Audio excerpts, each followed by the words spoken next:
VUTV studio in Schnabel Hall on the campus of Valparaiso University.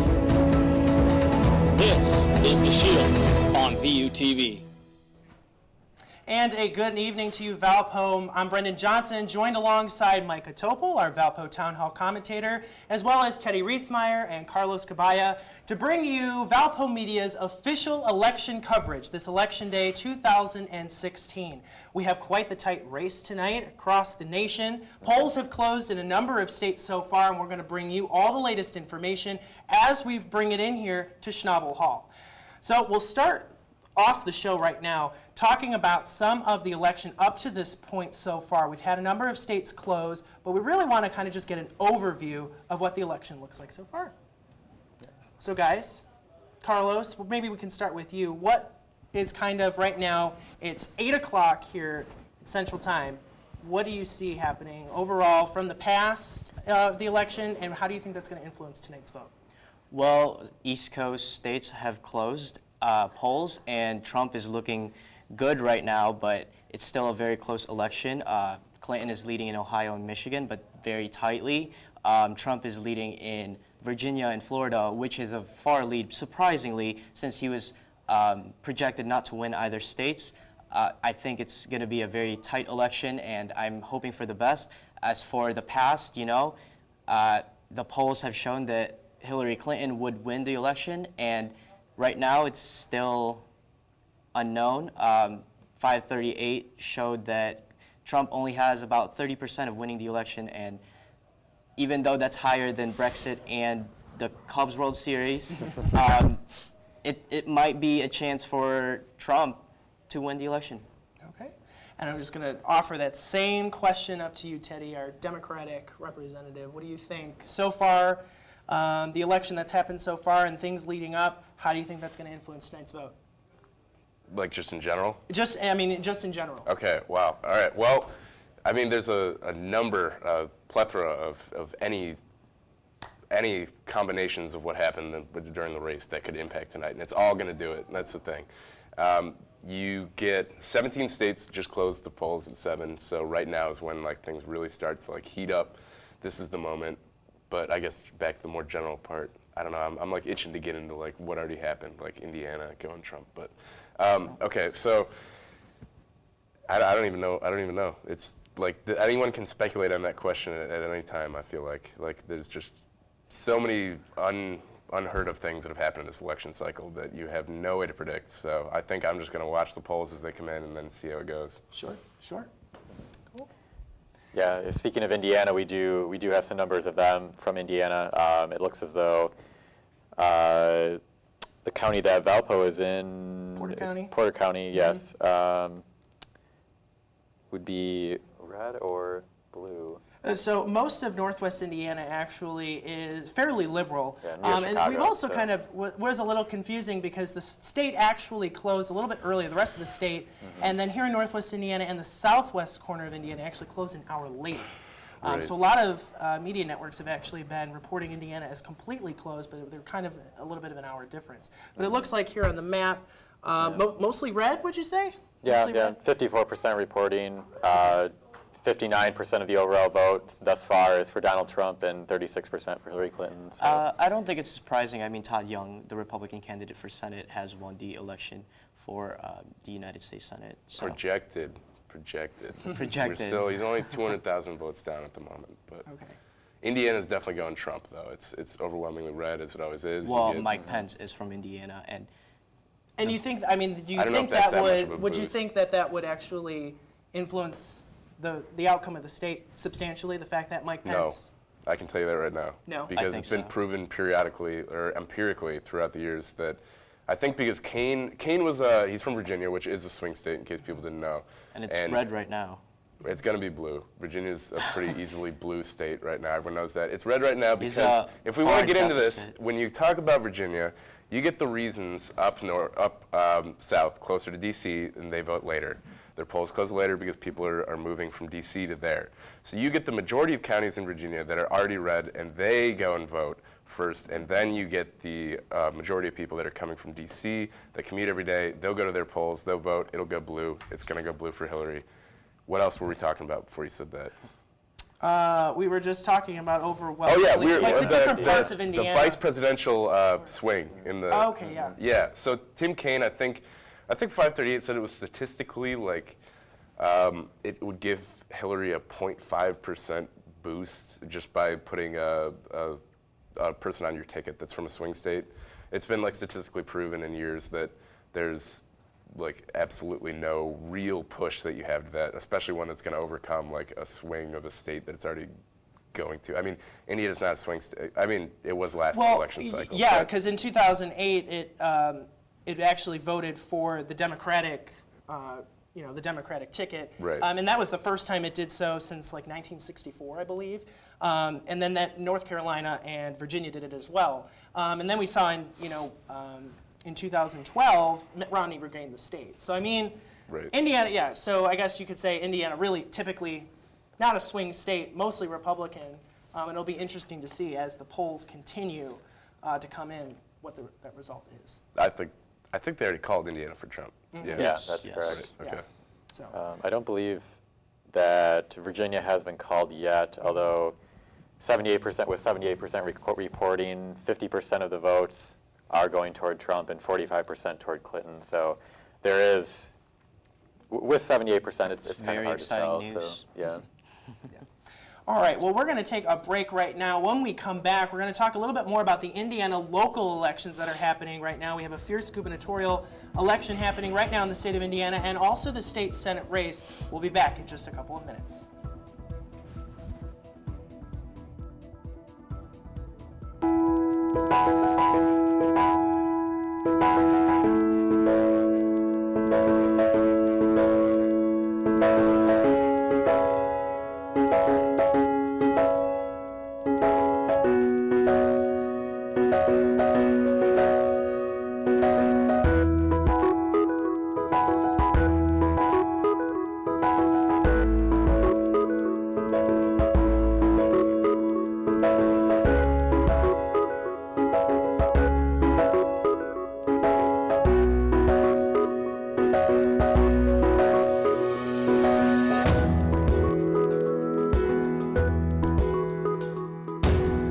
Good morning, Valparaiso University. What's a better way to start your day than with a new jam? And WVUR has just what you need.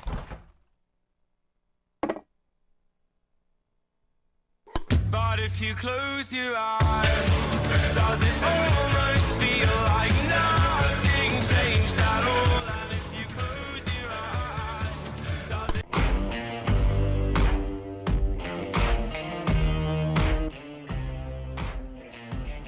If dying young won't change your mind, baby, right. Broadcasting sports, news, weather, and music on air, online, and on campus. WVUR is my jam. Welcome back to VUTV's live election night coverage. We have some latest poll numbers for the Indiana gubernatorial election. The previous governor, Mike Pence, is obviously now Donald Trump's running mate. And we have obviously the new two candidates that are running are Eric Holcomb and John Gregg. And John Gregg is the Democratic Party nominee, and Eric Holcomb being the Republican nominee. Currently, Eric Holcomb is holding a 7% lead over John Gregg in the election. Do you guys think? Posted a Senate graphic. Senate. Well, Senate. Well, would we like to pull? We can talk about the Senate election. We can talk about Sure. the gubernatorial. Let's just clarify though. Yeah, 'cause we had a Senate. Senate. We did pull up a Senate, so if we could get some Senate Right. information, Yeah, sure. That'd be great. That So one, how I think, much- I mean, you do have Evan Bayh, last I checked, right before I left to come here, he was down something like 200,000 votes to, Yeah, it looks as though they've called it for Todd Young. yeah. He with 53% of the votes. 53%. Yeah, 55% reporting. So still a substantial amount of votes to be collected. I'll But give myself credit for that. It worked for Todd Young.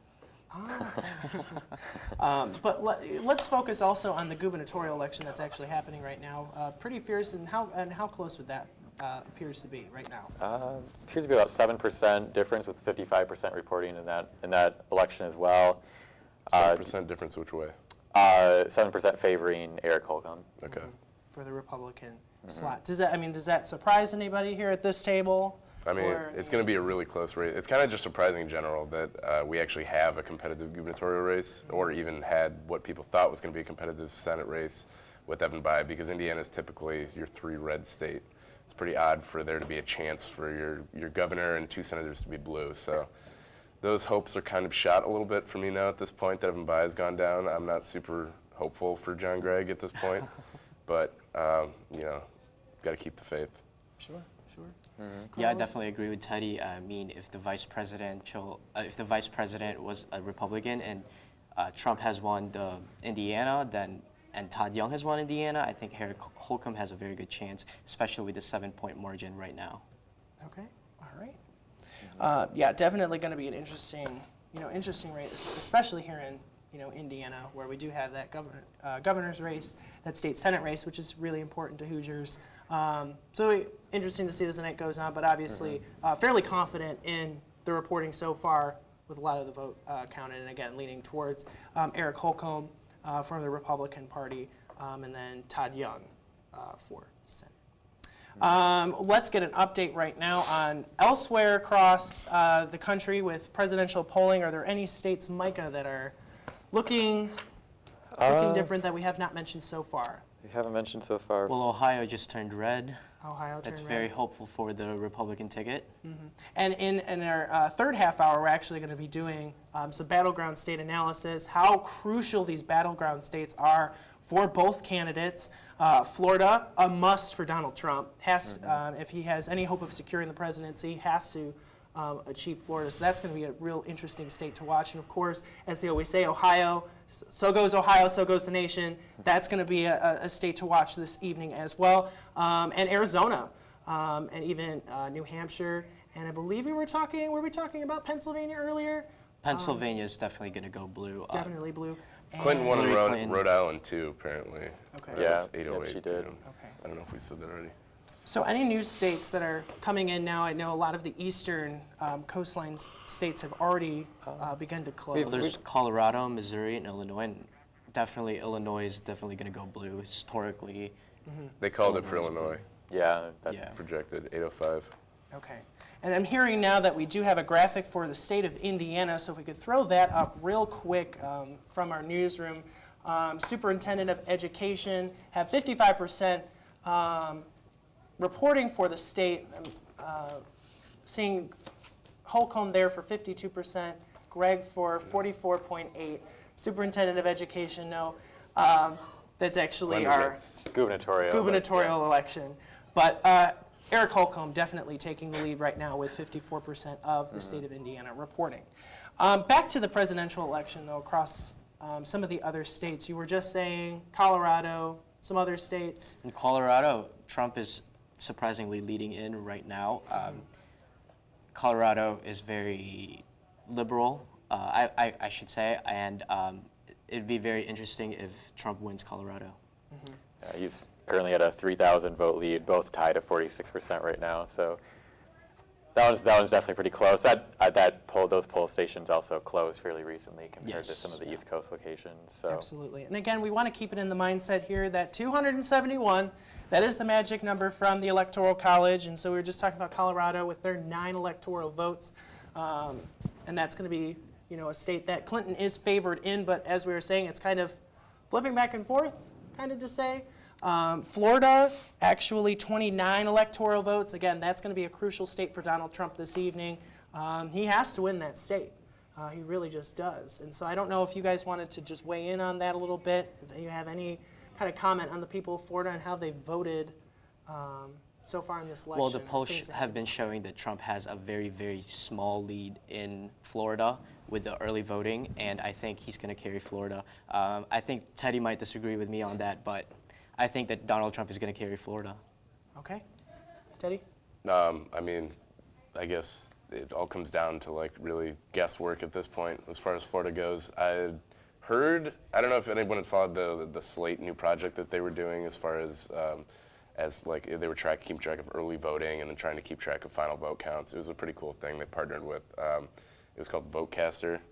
But what they had said earlier today was that I thought they had said that with early voting and absentee ballots, Clinton had a slight lead in Florida over Trump. I don't know how accurate that is because this site is completely, it's running off of just polls and stuff that are completely. Well, Again, fluctuating a lot. Florida right now is 88% reporting, and Donald Trump has a 100,000 vote lead, and it's very good for Donald Trump.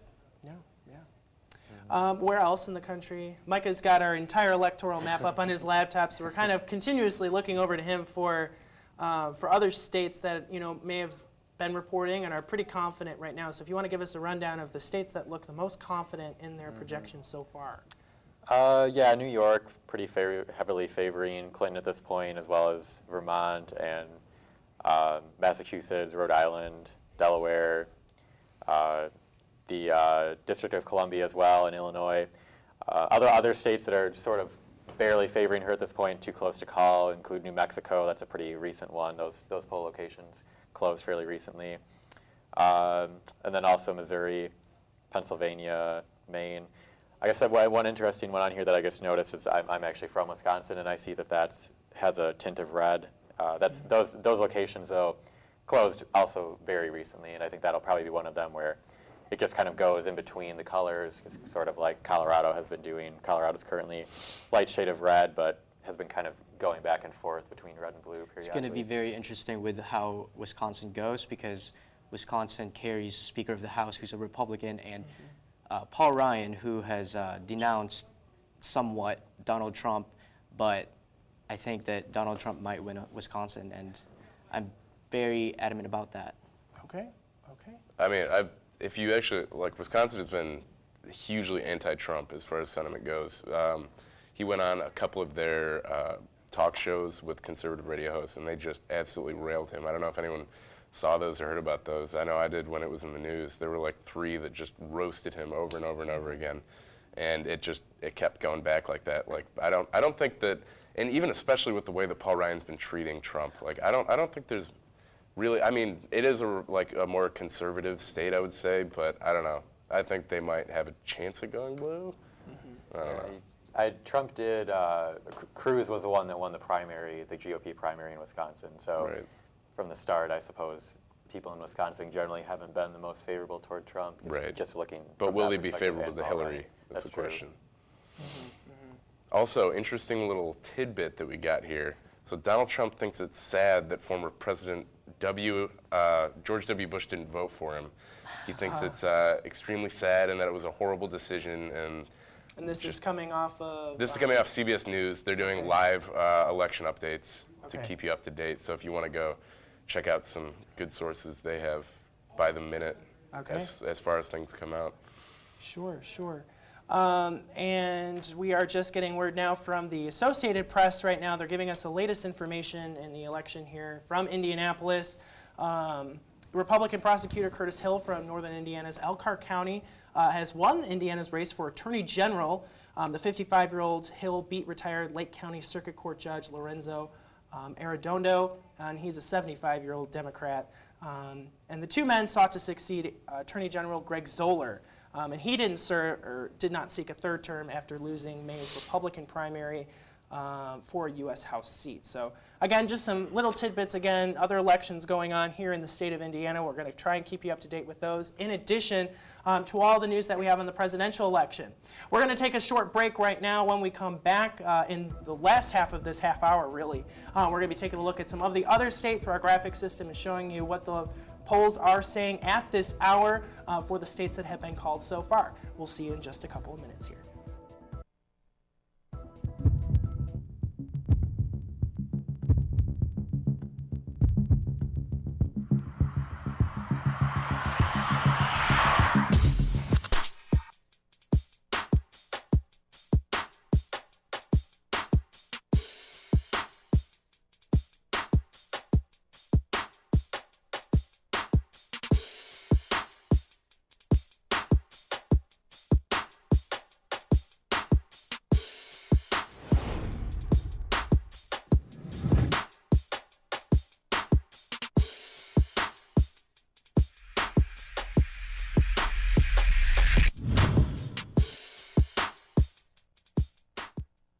Good morning, Valparaiso University. What's a better way to start your day than with a new jam? And WVUR has just what you need.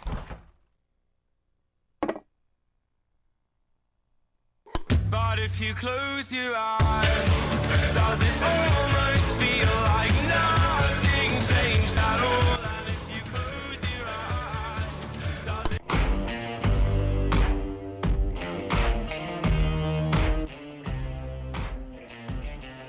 If dying young won't change your mind, baby, right. Broadcasting sports, news, weather, and music on air, online, and on campus. WVUR is my jam.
Good morning, Valparaiso University. What's the better way to start your day than with a new jam?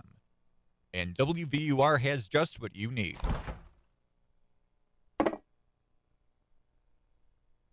But if you close your eyes, does it almost feel like nothing changed at all? And if you close your eyes, does it...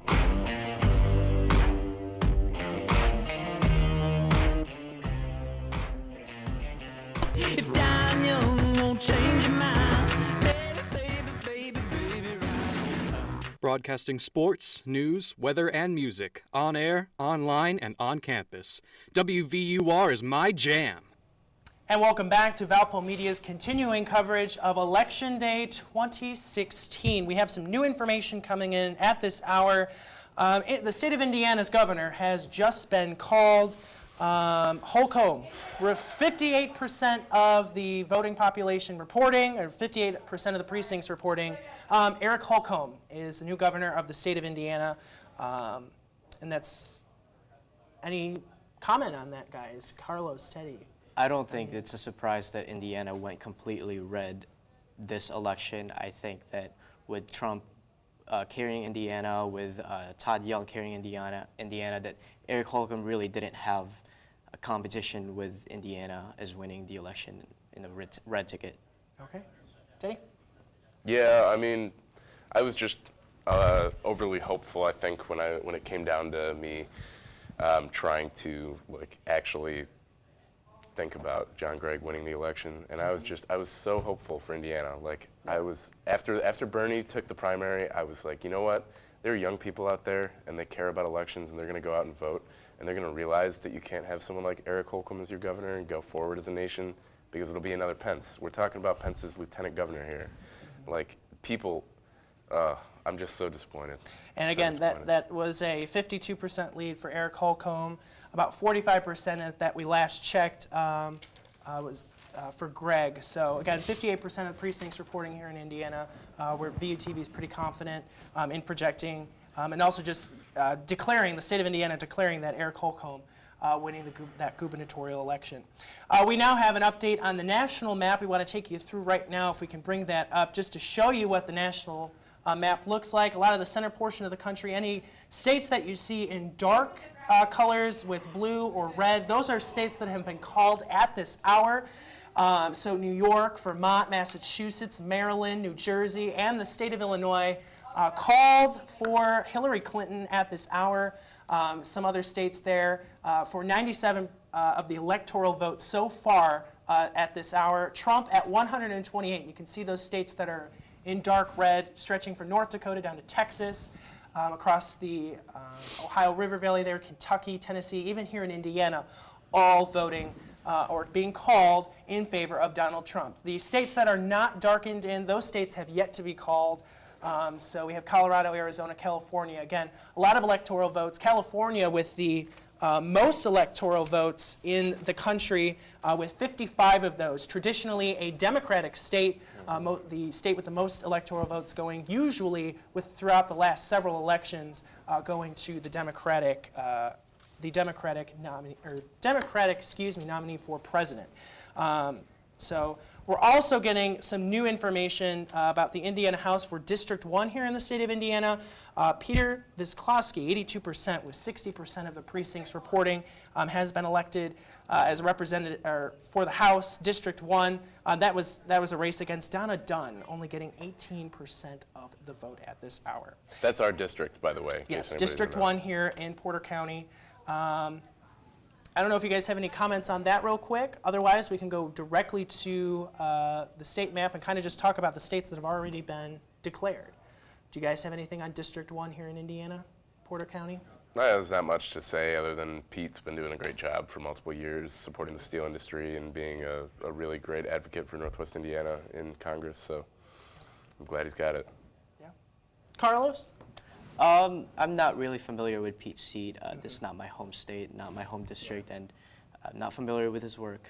Okay, all right. Well, we want to, again, touch on the national map so far. A lot of those states you guys saw, the center part of the country, really in favor of Trump so far. I believe we were just saying 128 electoral votes declared so far for Donald Trump. This early in the race, is that something that we usually see?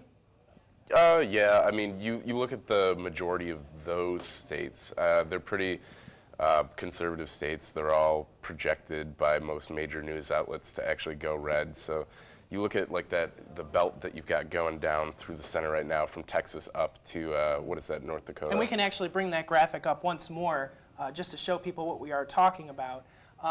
For the national map, if we can bring that up. That'd be great.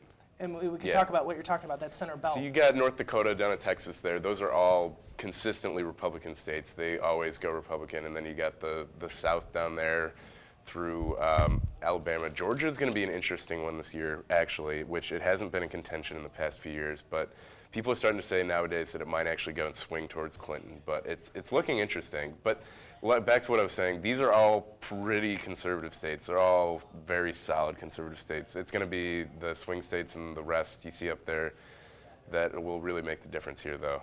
But right. And before we wrap up the half hour, Carlos, any comments on the I think Teddy brought up a good point about Georgia. Georgia has a lot of minorities, and it might go Clinton, but I'm very hopeful that it will go Trump. All right. Again, we are going to continue to bring you all the latest information as we have it. Here we got Micah running all the election totals so far.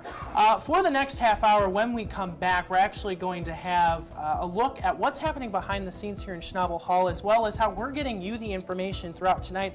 And also we're going to be talking to some folks over at The Torch, Valpo student newspaper, about what Valpo students actually feel about this election. It's one of the most contentious in American history, very divisive, and we want to hear what Valpo students have to say, so we'll have that for you when we come back.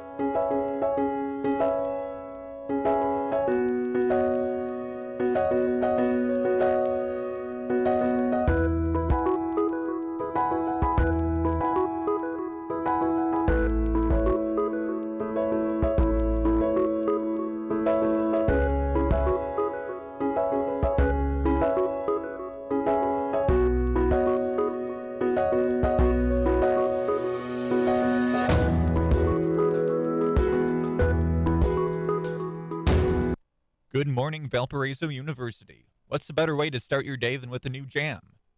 And WVUR has just what you need.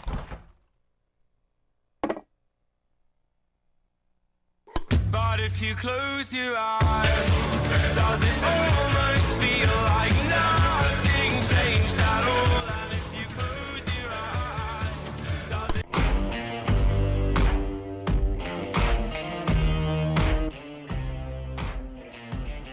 If dying young won't change your mind, baby, baby, baby, baby, right. Broadcasting sports, news, weather, and music on air, online, and on campus. WVUR is my jam.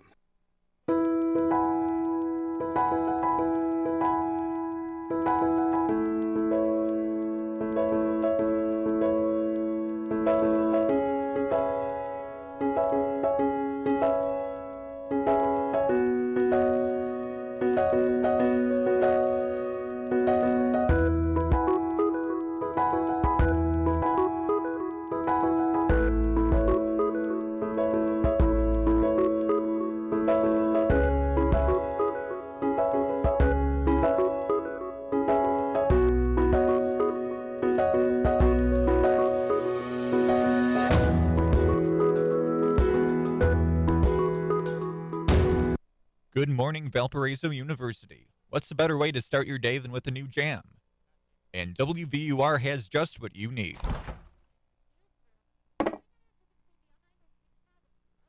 But if you close your eyes, does it almost feel like nothing changed at all? And if you close your eyes, does it...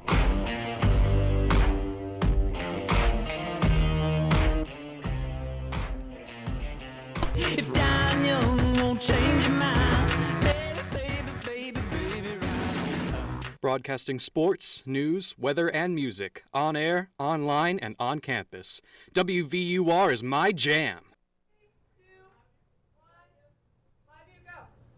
All right, guys, I'm Katie Nicolau, And I'm James Ryan. and we're here behind the scenes in the Valparaiso University television newsroom. As you can see behind me, we have around 6 people working here trying to get you guys the most up-to-date information that we can. Right here we have Zoe and Alex. Now, Zoe, I see you guys have a lot of different screens going on, CBS, CNN, NBC. What is the point of having all of these different screens up? We're just making sure to have all the projections correct and not make projections before they're actually true.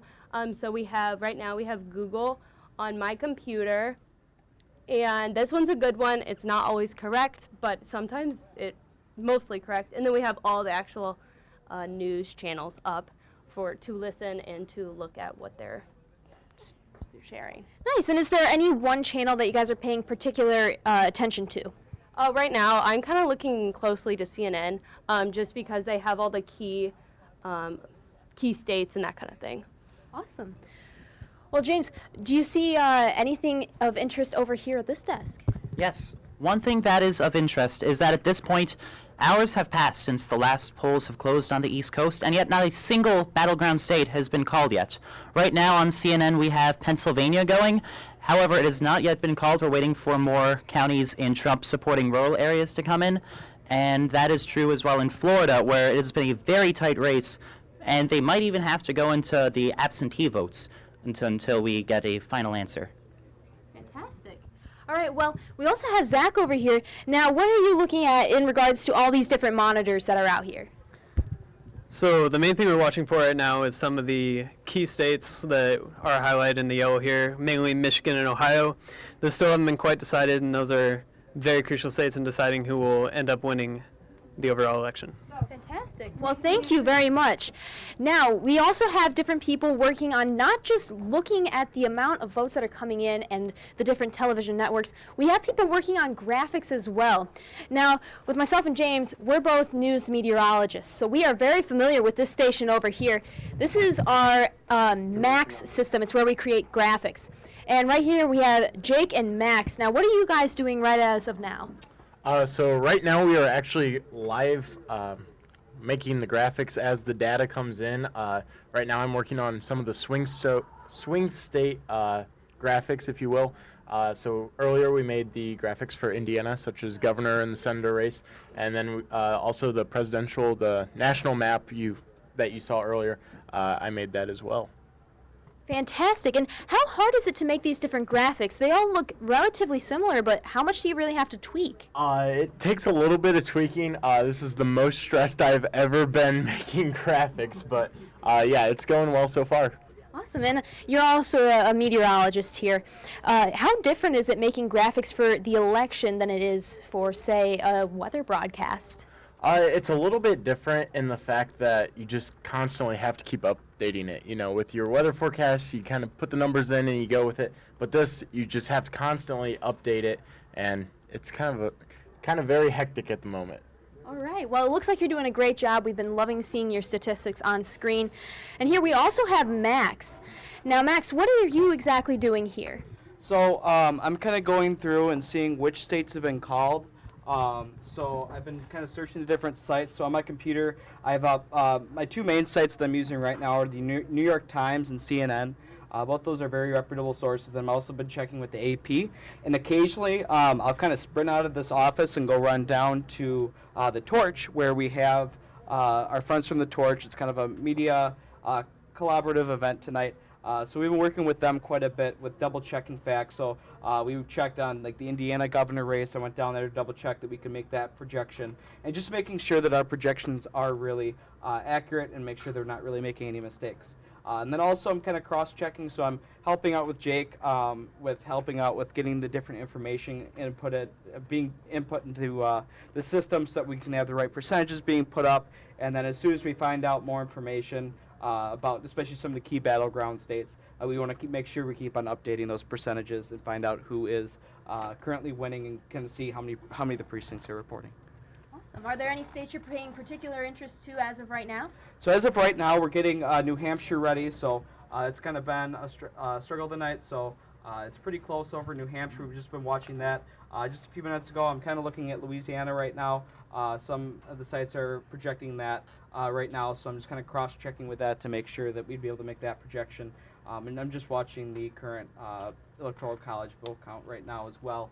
Sometimes we'll go through, especially within counties, and looking at how many the counties are reporting their data yet so far. So, how are the battleground states looking at the moment? So right now, the battleground states that the polls have closed are kind of leading more towards Donald Trump right now. So Florida, North Carolina, Virginia, Ohio, and Michigan are all leading Donald Trump right now, which is rather interesting, especially since some of those states were leaning pretty heavy Hillary Clinton. And especially, I'm actually in a media in the 2016 election class right now, and we had our presentations on battleground states and that kind of thing, just seeing how the polls are and where that's kind of leaning, and look at the demographics. So it kind of helps to make all this information a lot more interesting. It kind of helps explain why we are seeing such a close election. And kind of going into tonight, I kind of thought that it'd be pretty interesting, but I didn't think that it would be quite this close at this point in the night. So it's shaping up to be a pretty interesting election. Awesome. Yeah. Well, you know, we're going to be right back after this quick break. We're going to move over to the Torch, the newspaper here on campus, which Max has been working with tirelessly to verify the information we're giving you guys. So when we come back, we'll have you at the Torch.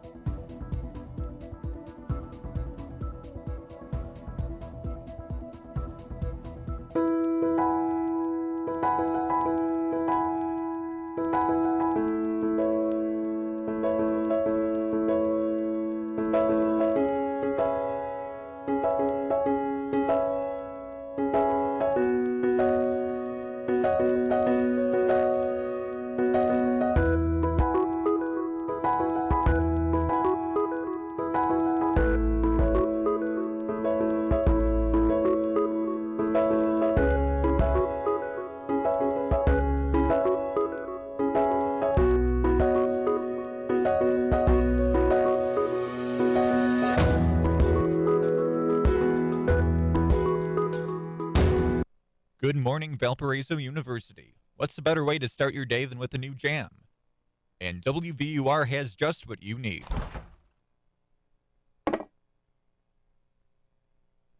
But if you close your eyes, does it almost feel like nothing changed at all. And if you close your eyes, does it?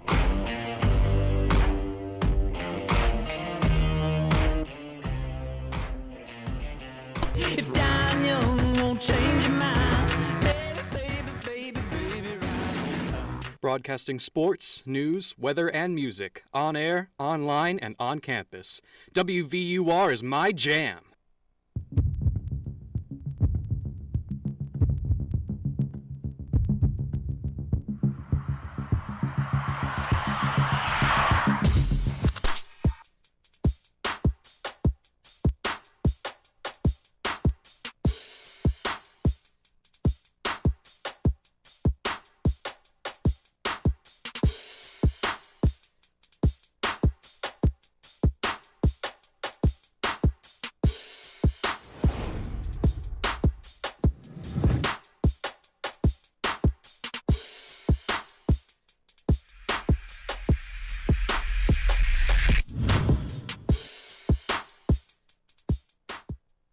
Good morning, Valparaiso University. What's the better way to start your day than with a new jam? And WVUR has just what you need.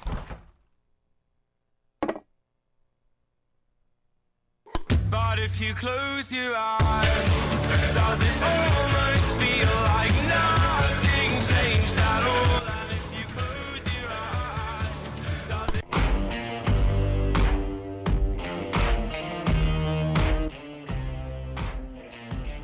If dying young won't change your mind, baby, baby, baby, baby, right now. Broadcasting sports, news, weather, and music on air, online, and on campus. WVUR is my jam.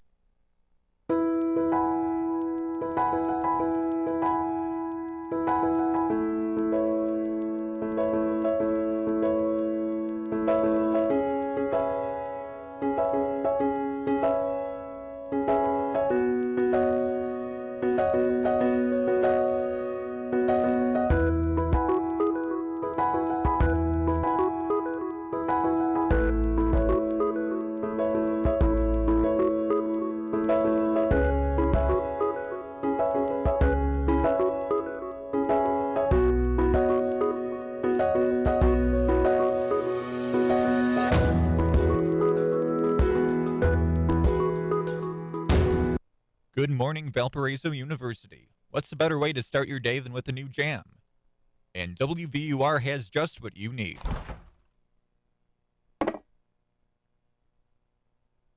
But if you close your eyes, does it almost feel like nothing changed at all? And if you close your eyes, does it?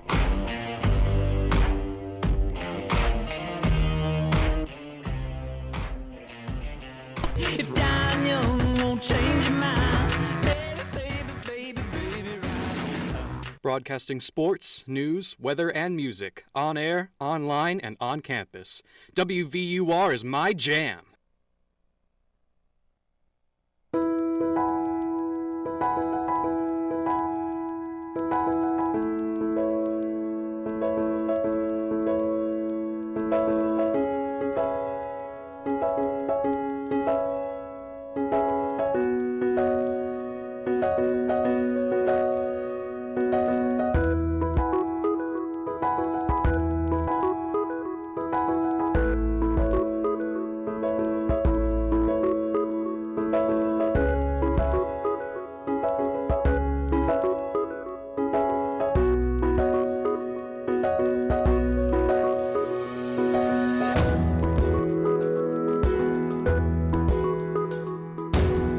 Good morning, Valparaiso University. What's the better way to start your day than with a new jam?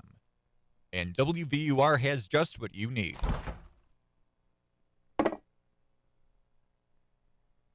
But if you close your eyes, does it almost feel like nothing changed at all? And if you close your eyes, does it?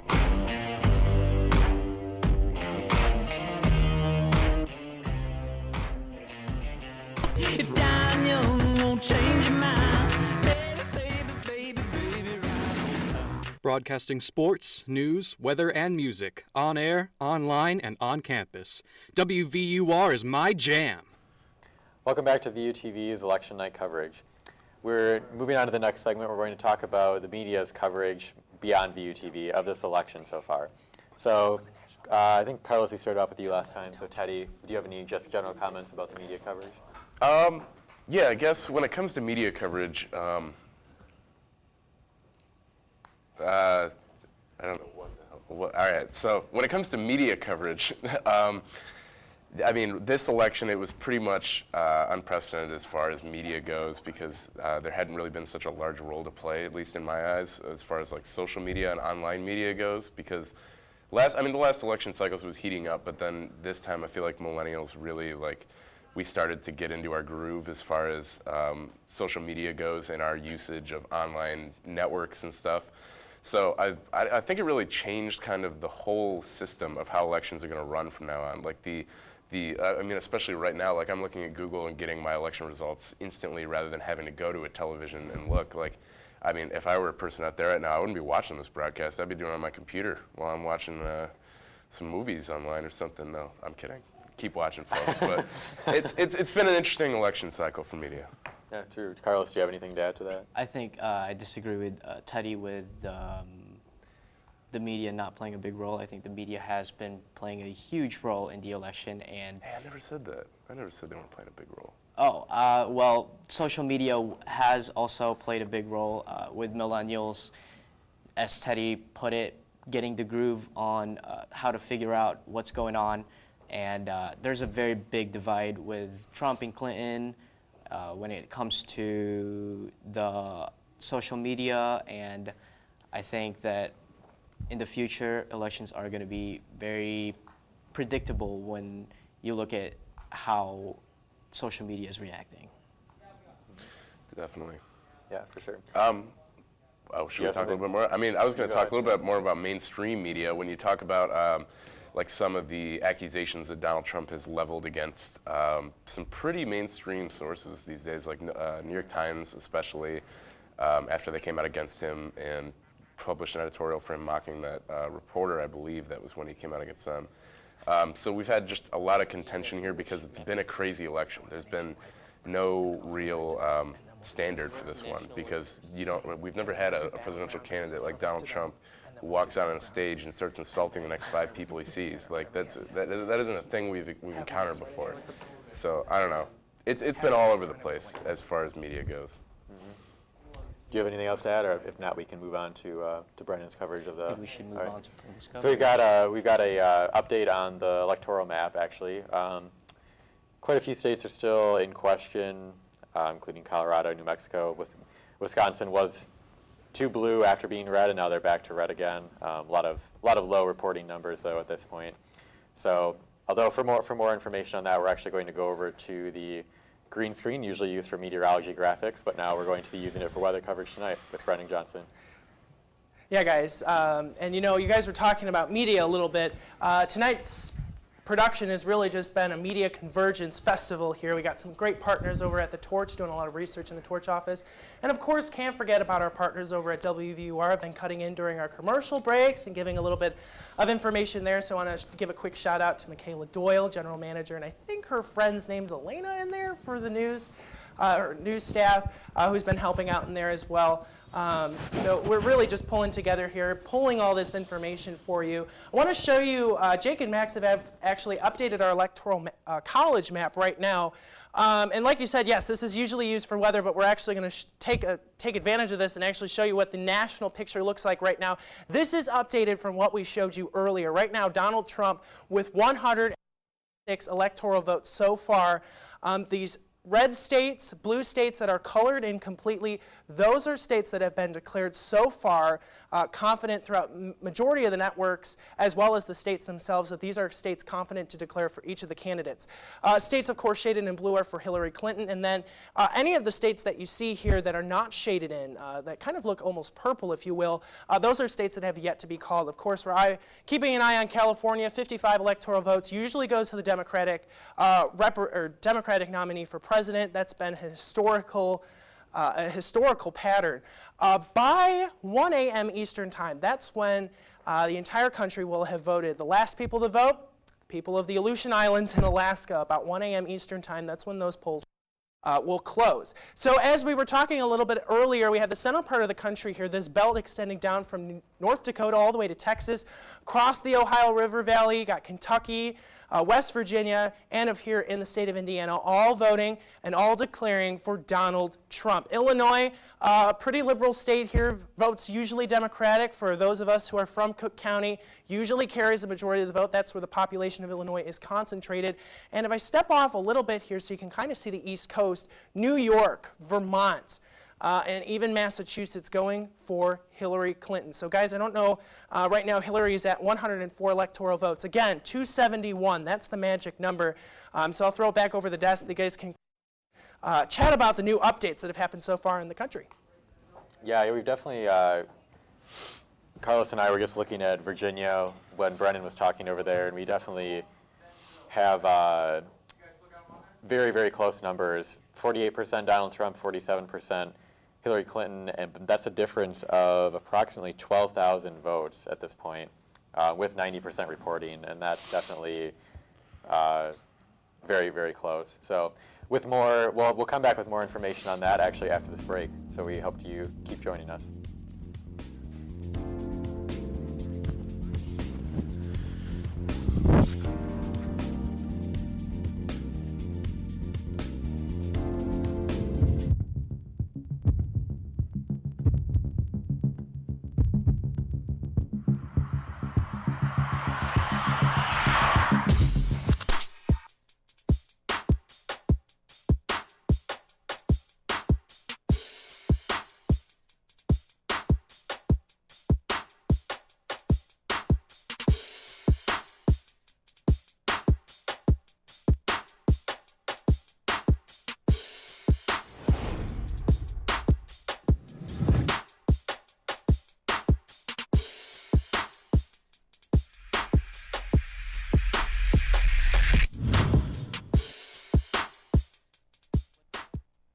Good morning, Valparaiso University. What's a better way to start your day than with a new jam?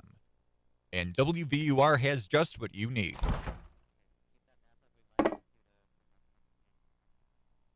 But if you close your eyes, does it almost feel like nothing changed at all? And if you close your eyes, does it...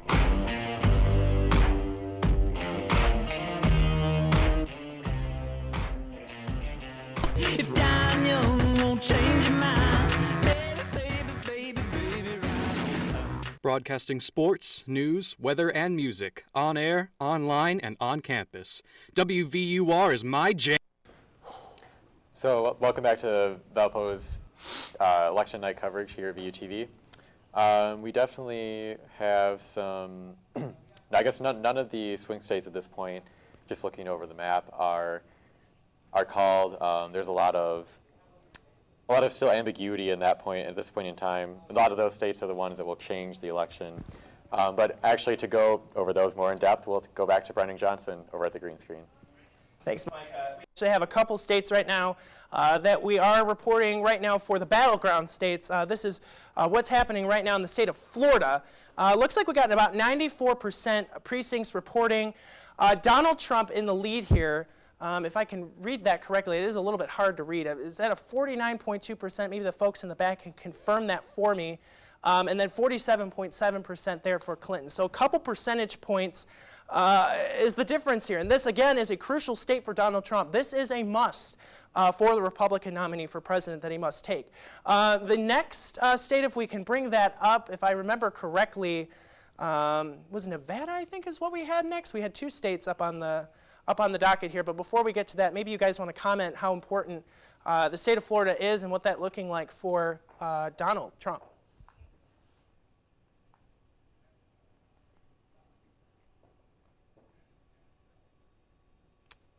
Do we have Mike or no? New Hampshire, it looks like, is the next state that we have up on the screen. We have about 24% of the precincts reporting. We'll get to the guys in just a second here. Donald Trump there, 47.9% it looks there in red compared to Hillary Clinton, 46.8. Again, another state too close to call at this hour with only 24% reporting. Those are the two battleground states that we have so far. So I'm going to throw it back to the guys at the desk. Carlos and Teddy, do you guys have any thoughts on the latest numbers on the battleground states? I think that Donald Trump is sabotaging this election, and I think he's going to win.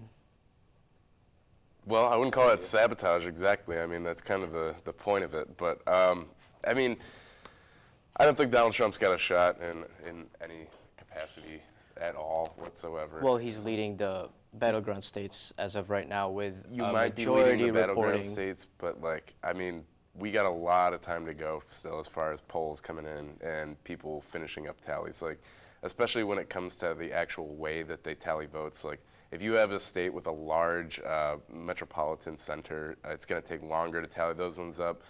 Places with denser populations are going to have more coming in. You're like, there's so many factors in this that are just like not even being taken into consideration yet when people are looking at this raw number of how many electoral college votes they think that Trump's going to have. Like, these races aren't over yet. Nice spin, by the way. Hey, I'm just telling how it is. Yeah, so Virginia is still a very close one to call, I guess, speaking to more battleground states. Let's see what else we have here. Minnesota, that's a light blue, shade of light blue now, barely, not close enough to call at this point, but that is definitely a new state that has popped up on my map here. Let's see what else we have. Nevada, one of the battleground states that we won't have results on that until, actually results after 9 p.m., so about 4 minutes. So probably after the next break, we may start having results from Nevada rolling in. Several states that have been definitively called. Ohio, definitely leaning toward Donald Trump at this point. It's a very critical state for Ohio. Yeah, that's definitely For kind of an interesting thing to note, because with John Kasich being from Ohio, he personally denounced Trump several times. Right. And Trump appears definitely to be winning. Only 54% reporting, so. The key numbers to focus on there, the reporting numbers. That's true. People. Yeah. Brendan will Not actually, over. yeah. I guess we actually have Brendan who will enlighten us a little bit more on Ohio, so shoot it over to him. Sure. We have a 54%, just like you guys were saying there. About 53.1% that looks there in red. Kind of tough to read on this monitor. But 42.5% there for Clinton. Again, another key battleground state, the state of Ohio. Again, most metropolitan areas in the state of Ohio. This is actually a state that has a lot of metropolitan areas, believe it or not. It's probably one of our states that has the most concentrated populations dispersed throughout the state. And most of these metropolitan areas voting Democratic, but the state has historically been mostly Republican.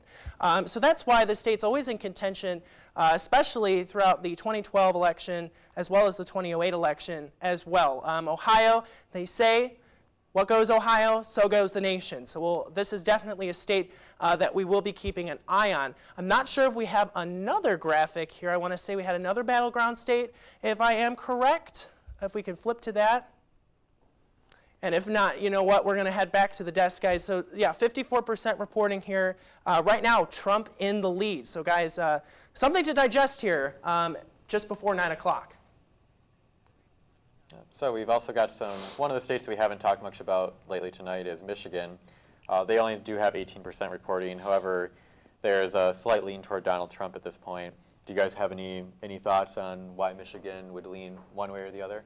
I mean, I guess the only thing I can really draw off of when we talk about Michigan is Bernie Sanders won the primary in a pretty crazy upset victory this spring. So if they're going to be anything like that, it's probably safe to say that no one knows what in the world is going to happen in Michigan this election. I agree with Teddy on that Bernie Sanders did win the primary for Michigan, and I think that it will lean Trump tonight. Michigan was very damaged with NAFTA, and that's why people voted for Bernie Sanders and not in favor of Hillary Clinton. And I think that tonight Donald Trump is going to carry Michigan. That's definitely a possibility. We also have some new numbers on Florida. Just quick pull that Florida's one up. still too close to call. There was only a 1-point margin, but yes, it is 95% reporting, but I think it's still too close to call. And if we can recall from the 2000 election, Florida wasn't even decided until like a month after the election. Right, yeah, Because I know we can all recall that election, right? Well, Just Yeah, kidding. we were a bit young at that age, I suppose. Back to the history books. Yeah, yeah. They 95% reporting we have, and then about a 15,000 vote margin, and the total number of votes are in the 4.5 million or so range. So 15,000 really isn't very much. We will be going to Live View next with Katie and James. So definitely stay tuned. We'll be back here at the desk in probably about a half hour or so. Welcome back to VUTV's election coverage for 2016. Right now we're in the Torch Room, which is our newspaper, and we're here with Rebecca and Abigail for some of their thoughts on media coverage on the election. So Rebecca, how would you feel that the media has covered this election from the primaries up until this very night? Yeah, well, I think the first thing we need to do when we talk about this quote-unquote the media, you know, this large entity that Donald Trump wants to make us scared of, the first thing we need to do is remember that there are different types of media, right? So we've got TV, which we're watching right now. We've got a newspaper, which we're in our office right now. And we also have radio. And they all operate in very different means. So it's really difficult to compare them and also to talk about them as a whole. But overall, you know, I admit that I am a little biased, but I think the media has done a really good job of unbiased coverage this election, especially considering how difficult it has been. This is entirely unprecedented election, and so I think reporters have really had a difficult job. So I think they've done spectacular. Wonderful. Now, you mentioned different types of media, such as newspaper, TV, and radio. What are some different ways those three branches of media discuss and cover this election? Right, so the biggest difference, obviously, is just kind of in our means. So TV is much more concerned with things that are showy, you know, and print is kind of working to catch up with TV a little bit, and now newspapers are actually doing things online now, which is kind of interesting. And now TV stations are actually doing things kind of similarly to newspapers now. So they're starting to even out a little bit, but overall they all had the same goal, and that's to deliver, you know, unbiased reports of what is happening, covering both candidates or all candidates equally. And again, I think they've done a really spectacular job. Thank you. Now, here on Valpo, we also have some Valpo media, as we are doing right now on VUTV, and therefore the Torch is also doing some coverage of this election. So, Abigail, how would you feel that the Torch, as well as the rest of Valpo media, has covered this election, both at the national level and local and state levels? I think what I've been working really hard to do as the news editor for the Torch is make sure that we have a fair representation of how Valpo, both the campus and the community as a whole, has reacted to the election. And we've done that through a means of investigative pieces and also talking about how the nation as a whole is reacting to the election. Some of the topics we've covered are media in the election, but also how students are voting. If they're voting at all, the millennial generation has the lowest turnout, but they make up the largest chunk of the electoral body at 31%. And so talking about the ways in which millennials get involved in voting is so important. And I think that all of Valpo media, and the Torch especially, because that's what I've had control over, has been doing a really good job of making this election as accessible as possible to millennials who are, rightly so, confused in such a divisive election time. Yes. And, well, I see you guys have the same screen we had pulled up in our newsroom. Now, what are you guys looking for in particular on this statistic? Right now, I think we've got, the same thing that I think people across the nation right now are looking at, and those are the battleground states, really. So I think there are 11 projected battleground states, and the ones right now that have come out, so mainly I'm looking at Ohio and Pennsylvania, Virginia, North Carolina, and Florida. Some of them are actually going the opposite way that they were predicted. Now, they're battleground states, so you can only predict them so much. By definition, you can't really predict them. But I think people are pretty surprised right now that Ohio is leaning towards Trump. Washington Post reporting 53% to 42%, with nearly 60% reporting. I think that's really surprising. I think the final predictions by like 538 and other data journalism sites were calling Clinton for Ohio, so that's big. And the same goes for Florida. Right now we've got 96.8% reporting, and it's currently 49% Trump. So it looks like Trump might pull Florida out of that swing state. Really surprising too, because Hillary Clinton strategically chose her running mate because he was a Spanish-speaking man, and that's a large Hispanic population down there, and so I think that's really surprising. It'll definitely play a part in it. Well, now we're going to toss it back to the studio where we have Brendan Johnson on screen. So, Brendan, what do you have for us now? Oh, we're actually going to throw it to break. So we'll see you guys after the break.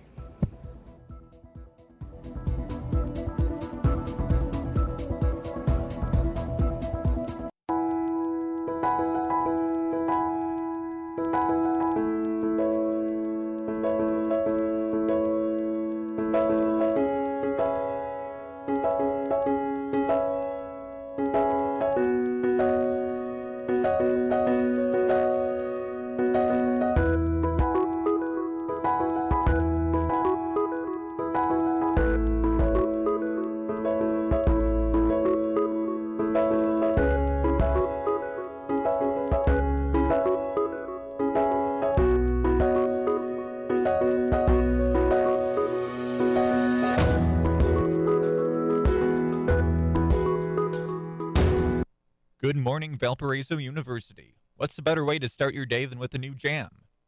And WVUR has just what you need.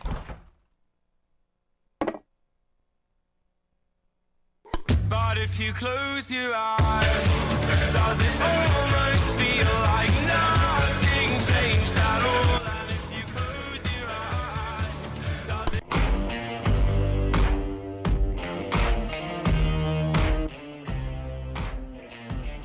If dying young won't change your mind, baby, baby, baby, baby, right. Broadcasting sports, news, weather, and music on air, online, and on campus.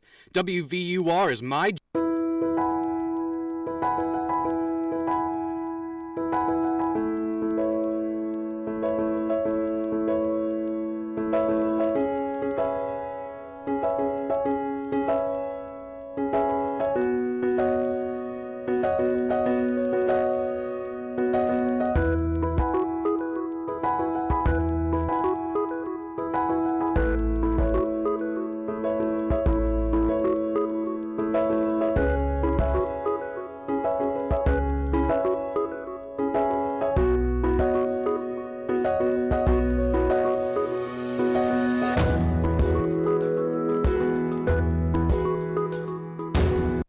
Good morning, Valparaiso University. What's a better way to start your day than with a new jam?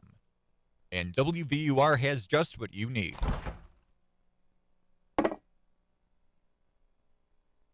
But if you close your eyes, does it almost feel like nothing changed at all? And if you close your eyes, does it...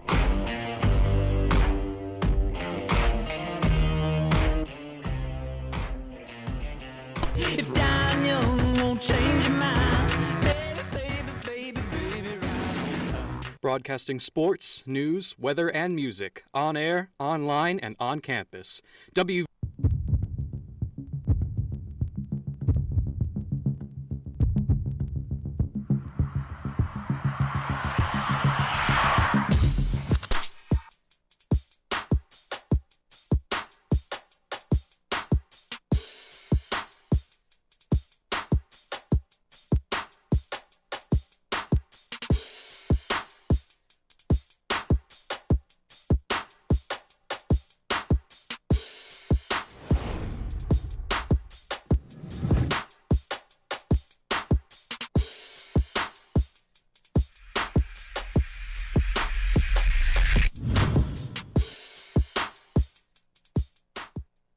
Good morning, Valparaiso University. What's a better way to start your day than with a new jam? And WVUR has just what you need.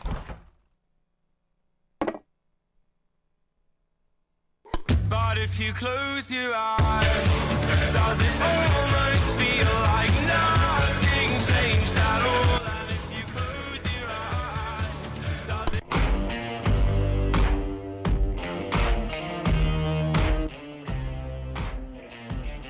If dying young won't change your mind, baby, baby, baby, baby, Broadcasting sports, news, weather, and music on air, online, and on campus.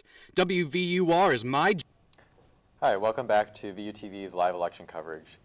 The only updates that we really have within the last, since you've seen us last, Montana was officially called for Trump. That was only 3 electoral votes, nothing really super significant there. Which was no surprise. Montana's a big hunting state, and they don't want their guns going anywhere. They're also just very conservative. Yeah. Yeah. Other than that, Virginia had been leaning toward Trump. However, in the last few 10 or so minutes, it's been turning to lighter shade of blue. So we'll see how that ends up panning out over the next 10 or so minutes, I suppose. Things like that change very frequently. Teddy actually found something pretty interesting. The New York Times has I guess you can take it. Yeah, the New York Times has a live presidential forecast that they're doing based on current numbers that are coming in. And what's really scary, and what I've been getting a lot of Facebook messages from people about, is that there is a number on there saying that the current chance of winning the presidency is predicted to be Trump, and that's a 73% chance that New York Times is giving him right now at the moment. It was just 69 just a couple minutes ago. Right. It's constantly moving, and it's always fluxing. Clinton they're giving her about around a 2-point lead in the popular vote margin right now. So that's positive, and that's something to look at and say, yeah, Trump has more electoral votes at the moment, but that's because you've had states that are more favorable to him go right now that have already reported early. So there's more time to do this. So I wouldn't say freak out about a number like that, but just keep an eye on it. Yeah, it's kind of interesting because I think at one point in time, wasn't the talk that Trump may get the popular vote and Hillary would get the electoral, or was that, or maybe my... I don't even know. I hadn't even heard much of the... I think it would be the opposite. Okay. Yeah. I thought people were predicting Clinton in both. I mean... Okay. Well, we have more information on Michigan over with Brendan, so we'll turn you over to him. All right, thanks, guys. Yeah, we have Michigan with 22% of the precincts reporting. Right now, that is a 49.6% there for Donald Trump at this hour, 45.1% for Clinton's. Again, that is a low percentage reporting. So again, Michigan going to be looking out for over the next couple of hours. We move on to the next state, I believe was North Carolina rather. 70% of precincts reporting, almost 3/4 of the precincts reporting. Looks like Donald Trump in the lead there with 50.1%. We have Ohio here with 60% of precincts reporting, again, a crucial battleground state in this election. Donald Trump with 53.1%, and we go to Virginia now with 93% of precincts reporting, neck and neck here at 47.2% for Trump, 47.7% for Hillary Clinton. So a little bit of a lead there, and then we go over to Pennsylvania here with 43% of precincts reporting. At this hour, 53% they're voting for Donald Trump, 43.6% voting for Hillary Clinton. And then we move to the state of Florida. Again, a crucial state for Donald Trump. Right now, 99% of precincts reporting, 49.2% there for Donald Trump, 47.7% for Hillary Clinton. As of this time, with all precincts reporting in the country, projections are estimating, it's not confirmed yet, that Republicans will have a supermajority across the executive and legislative branches of government. House and Senate looking like taking most of the votes at this hour, as well as Donald Trump. So that is something to keep in mind. Things are still changing. This is still a very fluid election at this hour. So guys, I'm going to throw it back to you. Maybe you can digest some of that information that we've gotten within the last 5 or 10 minutes. Yeah, so Carlos and Teddy, do either of you have any just general comments on what Brendan has just discussed? I think that a Republican majority in Congress is a good idea, whether Hillary Clinton or Donald Trump wins. I think that the Republicans have been strongly opposed to both candidates, and that they would stop any radical change that either candidates, whoever wins, would make when president. Well, to me, I guess it's not reassuring that there is such a overwhelming influx of Senate Republican votes coming back right now. So if the election did end right now, I don't know if Brendan said this already, but the Republicans would take the Senate and the House which was not what people were expecting. There was some pretty large numbers out there that people were talking about. Democrats had a pretty high percentage to retake the Senate. And you can't do that when you don't win elections like Evan Bayh, like someone in a state where it's close and you have someone that's well known and actually has a chance. And if you don't win those races, that's when you just don't make shifts like that. So right now, I'm very disappointed. I don't think we will be taking the Senate back, which is very painful for me. And there's no chance of the House whatsoever. So we do actually have a correction based on one of the graphics that was shown with Brendan. In Pennsylvania, actually, Hillary Clinton is the candidate with 53%, whereas Donald Trump is 44%. 43% is reporting in Pennsylvania, so that definitely does make a little bit of a difference in the election overall. We actually will be throwing back to the live shot elsewhere in Schnabel or the Union, wherever they may be right now. So we will throw you over there, and we'll see you back in a few minutes over here. Shut the door. All right, guys, we're here with Alina, Michaela, and Nate over at WVUR. The radio station here on campus is actually right across the hall from Valpo when we were at the newsroom. You can see us here. Now, what are you guys doing to cover the election? Well, we're keeping up to date with polls on websites like 270 to Win and 538, as well as the AP Exchange. Nice. What are you doing here? Yes, so we are just staying online and making sure that we have all the latest, looking at websites, AP especially, making sure we are calling it properly, but just a ton of research for this election night. Nice. And are you guys going on air and actually broadcasting what you guys have been finding? Or I can hear in the back of the radio, you're actually broadcasting our broadcast. It's a little interesting. We've been switching between both WVUR and VUTV, giving our opinion and giving our data and keeping everybody informed. Very nice. Now, as you guys can see, we've been to VUTV, WVUR, and The Torch. All three major news entities here on campus have all been working together to bring you guys the latest and greatest data on this political campaign. Now, what have you guys been finding as of now, especially in swing states? I know that's been a big deal. So far we've just been kind of looking at the list. No battleground states have been called yet, but the swing states we've just been kind of seeing where they've been at and making sure we're calling the right stuff. Nice. And now it's been especially close. I know Florida, that's going to be a big state, currently leaning towards Trump, as well as Michigan and Ohio. Now Virginia's leaning more towards Hillary. So do you guys see any chance that either of those states could actually flip at all? Well, we've been kind of looking at the 270 website to make sure, like, what the states have been doing in the past couple of years. So it's kind of interesting to see that, especially we looked at Florida, the 2 years in the past they've been doing Democrat, and then 2 years before that they were Republican. So I'm kind of interested to see on how these states go. But I think it's going to be close. I don't know. This is a close election. It's very exciting to cover, especially with all the media orgs. Definitely. And we're paying special attention to Ohio, who has not voted for a losing presidential candidate since 1964. Wow. So sounds like a great streak for them. Hopefully they won't break that. And you know, we're going to have even more coverage coming up, especially with Ohio and Florida in regards to the states that are just going to be starting to come in.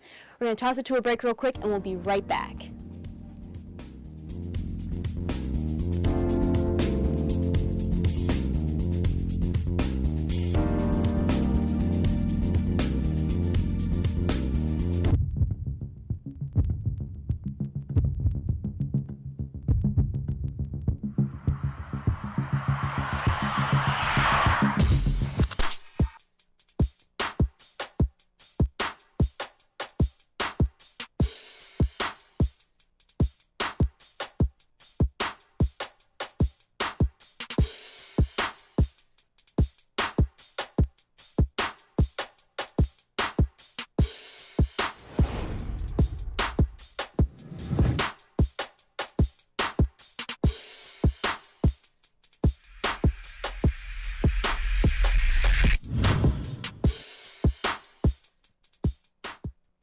Good morning, Valparaiso University. What's the better way to start your day than with a new jam? And WVUR has just what you need.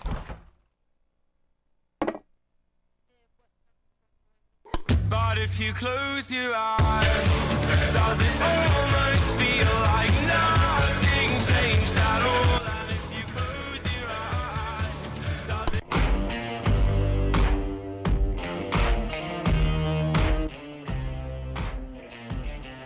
If dying young won't change your mind, baby, baby, baby, baby, right now. Broadcasting sports, news, weather, and music on air, online, and on campus. WVUR is my jam.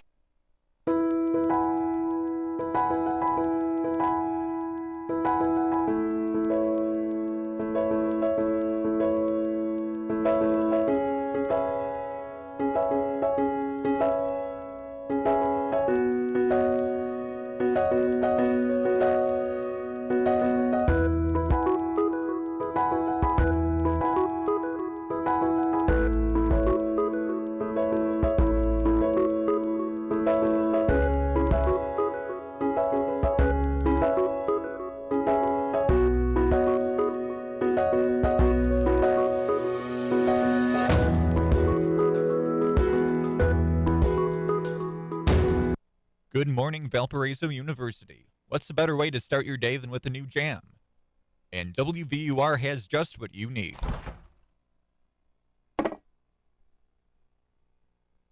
But if you close your eyes, does it almost feel like nothing changed at all? And if you close your eyes, does it...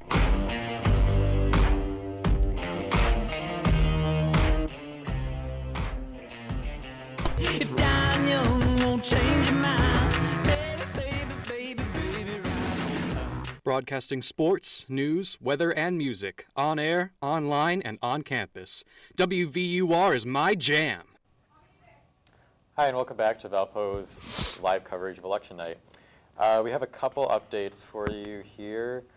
Iowa's starting to get some results posted.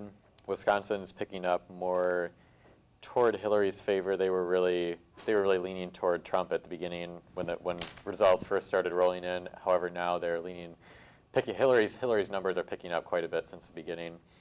In Iowa, early numbers, they don't have a whole lot of votes really tabulated yet, but they are early on leaning toward Hillary Clinton. We'll actually shoot it over to Brendan again for an overview of state by state. Yeah, guys, so a couple updates as of this hour for the electoral map here. Donald Trump with 140 electoral votes at this hour. Hillary Clinton trailing by quite a margin there, of almost 40 votes at 104. Again, we just want to remind you that any state that is colored in has been called, and we've confirmed that through two different sources here at VUTV. Illinois, standing out here in the Midwest, blue. Illinois there again, most of the population concentrated in Cook County, the second most populous county in the United States. That comprises more than half of the population of the state, to be quite honest with you. So again, Illinois going for Hillary Clinton. Again, some states here across the Northeast, New York, Massachusetts, New Jersey, those are all staying right now for Hillary Clinton. We're going to turn our attention now to Montana. That has just recently been announced as well. Wisconsin, 41% of precincts reporting at this hour. Donald Trump there with 48% of the popular vote, 46.8% for Hillary Clinton. North Carolina, I believe, is the next state on the list here. 70% of precincts reporting. We have Donald Trump there leading as well by a few percentage points there at 50.4%. Hillary Clinton at 47. So again, we're continuing to see these states roll in on the East Coast. Virginia here getting more confident as we are getting later in the evening, more votes being counted. 94% of precincts reporting Donald Trump at 48.1% there. So again, just within a couple percentage points that we see. So again, the belt of the country, the center of the country, again, going towards the Republican nominee for president. So anywhere stretching from North Dakota down towards Texas, even across into the Ohio River Valley, that's really looking towards the Republican candidate for president. We're still waiting on a lot of those western coast states, and again, just to remind you that all polls in the United States will not be closed. I think the last poll that will be closing are in the Aleutian Islands, and that's at 1 o'clock in the morning Eastern time. So that's when we will have the entire country voted. But again, looking at the map here, very much red. And of course, any of these states that are not highlighted are states that are have not been declared yet. We're going to throw it back over to the desk to digest some of this information that keeps coming in. Yeah, so Virginia is actually 96% reporting now, and 48% in favor of Clinton, 47% Trump. Right about still a very close election, very close. though. 96, I would say that that's a very titillating number for us at this moment. Like it's looking pretty good as far as we're concerned, because that margin has gotten to the point where it's in the tens of thousands. So we're pretty okay with that lead at this point in the night with that many people reporting. That's a pretty solid lead that you can bank on most of the time. Yeah, just about an hour ago, Donald Trump had a 200,000 vote lead, and now Hillary has about 50,000 vote lead in Virginia. So it's looking good for Hillary in Virginia. Yeah, we actually do have an update. As of 3 minutes ago, New Mexico was just called for Hillary Clinton. That's 5 electoral votes in her favor, bringing the new total up to 109 for Clinton and 140 for Trump. So, and then, I mean, the one before that was Montana. We already mentioned that to you. So we'll definitely be keeping an eye out for any other states that will be called in the near future. Let's see. Still looking hopeful in Florida for Trump and Ohio. Also not looking hopeful for Trump in Florida, because apparently Trump has got 22% of all non-white voters in Florida, which is not a strong number. So when you talk about like Hillary Clinton's strongholds, it's going to be Hispanic voters and Cuban voters coming from Florida. Like you're going to have mostly white people voting for Trump there. And it's going to be interesting to see which, I mean, you can already kind of see it when you look at a map of Florida. You get the areas highlighting up, like Tampa, you get Miami, Orlando, Tallahassee, all these liberal areas that are going blue. And the rest, we'll just see if they go red or if they stick around in blue. Mm-hmm. Yeah, 99% reporting in Florida currently. So there being a, let's see, over 100,000 vote difference right now. So it looks to me, to my amateur opinion anyway, that there wouldn't really technically be possible at this point with only 1% left to report for anything to significantly change in Florida. We do. Then again, though, I mean, you talk about the Florida ballot back in 2000, the ballot that ruined it all, the butterfly ballot, and it was because they'd put the one candidate too close to I think it was like the neo-Nazi right party's candidate, and they had put it way too close to Gore's, so people accidentally voted for the neo-Nazi candidate. You know, I mean, you get a lot of old people in Florida. They're retirees. They're up there. They don't really know how to vote sometimes. You know, with all these newfangled electronics. Come on. They don't know how to work those. Had some issues with that before. Exactly. Does your grandma know how to work a computer? Barely. Mine doesn't. Mine doesn't. I wouldn't trust her to voting machine that's electronic. We'll actually be throwing over to the Union Cafe right now. We'll get some student opinions over there. So we'll be back in a little bit over here.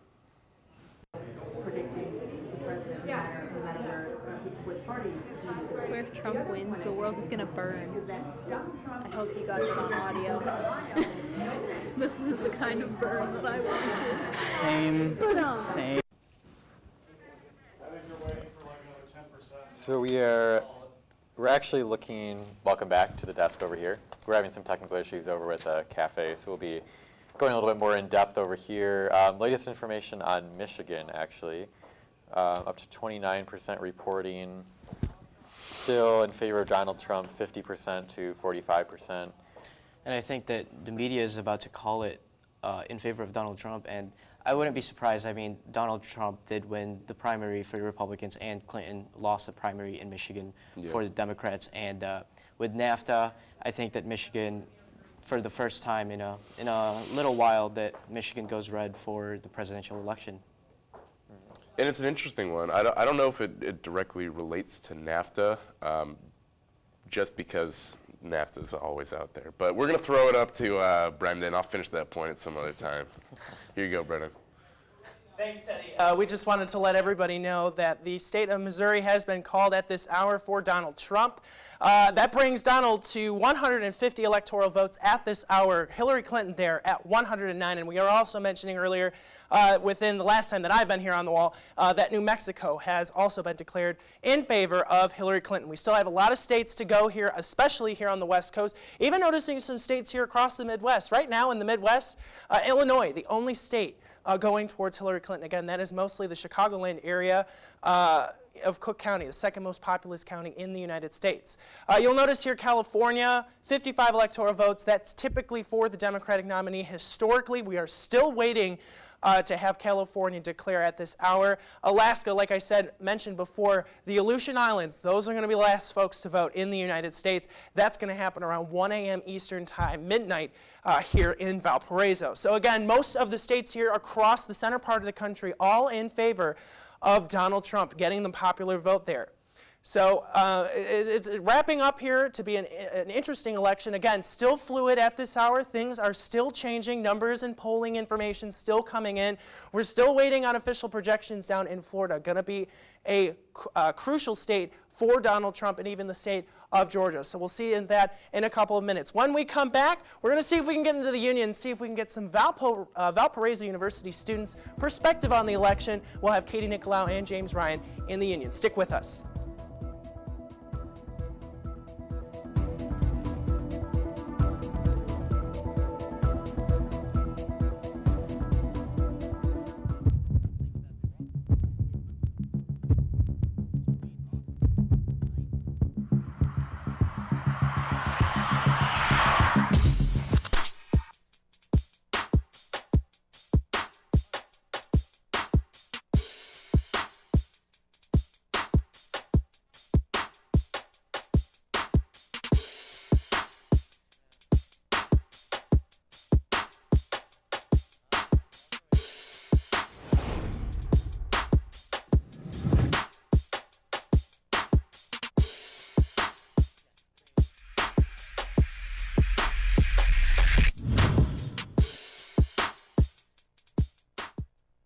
Good morning, Valparaiso University. What's a better way to start your day than with a new jam? And WVUR has just what you need.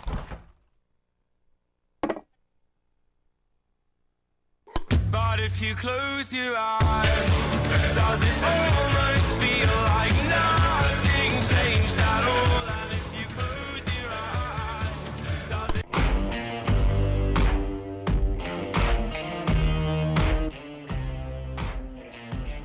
If dying young won't change your mind, baby, baby, baby, baby, right. Broadcasting sports, news, weather, and music on air, online, and on campus.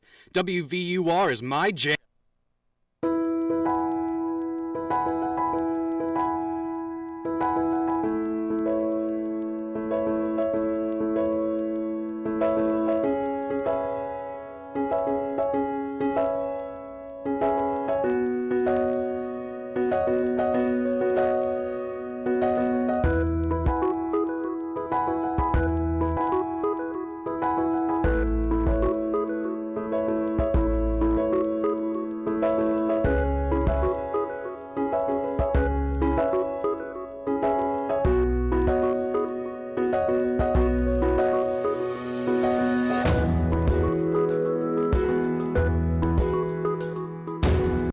Good morning, Valparaiso University. What's a better way to start your day than with a new jam? And WVUR has just what you need.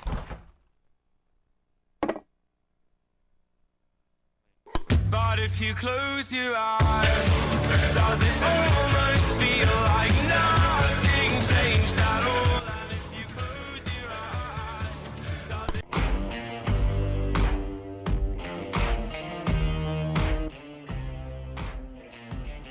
If dying young won't change your mind, baby, baby, baby, baby, right. Broadcasting sports, news, weather, and music on air, online, and on campus.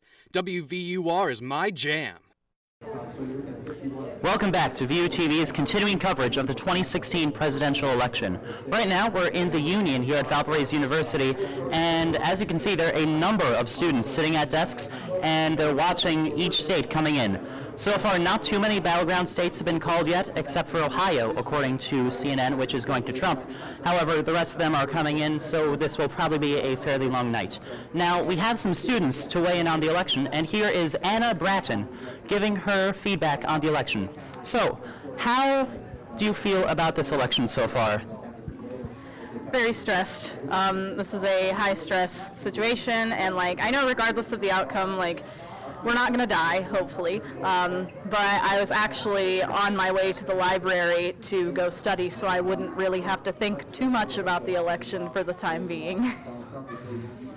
Well, thank you for your feedback. We understand it's a very stressful time for people on all sides of the political spectrum, and a lot of people are finding it stressful. But what are some things that inspire you, that give you hope for this election, from any particular feeling you've had this year or any particular candidate who said anything? Checks and balances.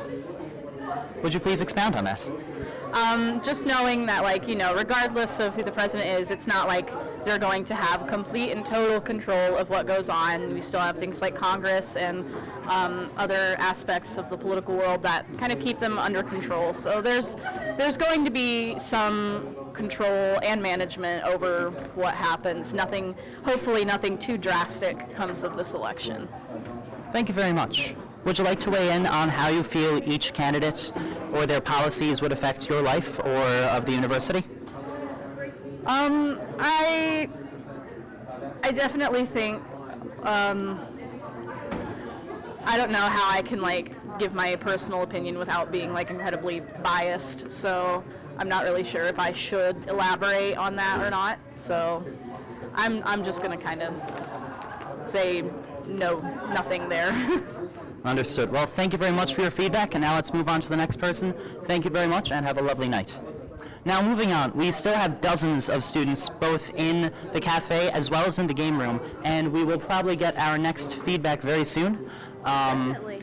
Yes. And what's very interesting here is that when you think about the cafe, it's generally not too busy this time of night. People just grabbing their snacks and then heading out. But people are actually lingering here. They're watching the television, discussing with friends and fellow students about what the election means to them.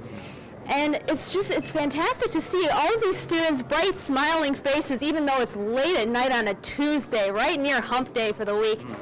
And they're still they're still smiling, which is a good thing to see, especially in this election. I know it's been mostly doom and gloom. Very negative, very divisive. It's definitely. And just a lot of people, depending, whether or not the Republican, Democrat, Independent, they're still all agreeing that, it's an election, we're going to get through this, and we can still be friends, and that's the main thing. And now we have Grant over here at the game desk. Now, Grant, what do you think about this presidential election? I think that it is one for the books. I don't think there's been one like this yet, so it's a little interesting to watch and see unfold. Awesome. And I don't know if you can see from the screens in here, but Ohio is leaning more towards Trump, as is Florida, but Virginia is more leaning towards Hillary. We have a few more key states coming into play, especially Nevada and Colorado and the western states. How important do you think these swing states are to both Trump and Hillary's election? I think they're pretty important. There's a lot of people in those states. California's a big one, so it'll be interesting to see what comes out of it. Yeah. And being on campus and being in the game room, especially with all these students, have you heard students talking about the election, or are they kind of just using the game room as a sort of escape from what they've been seeing? I haven't heard much talk about it. I think a lot of people aren't too proud of their people that they voted for, so there hasn't been much talk about it, but it's interesting to see how people go about it. Definitely. Well, thank you so much. And we'll be right back after this short break with more election coverage right here on VUTV.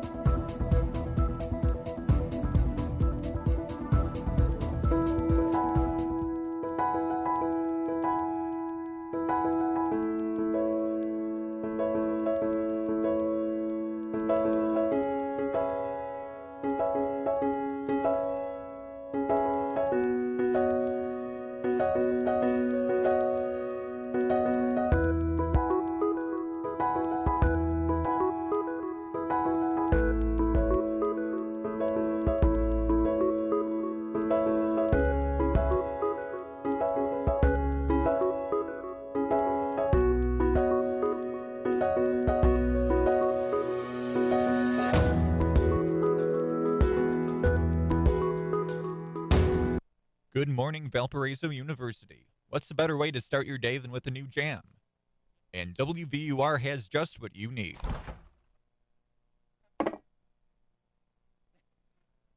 But if you close your eyes, does it almost feel like nothing changed at all? And if you close your eyes, does it...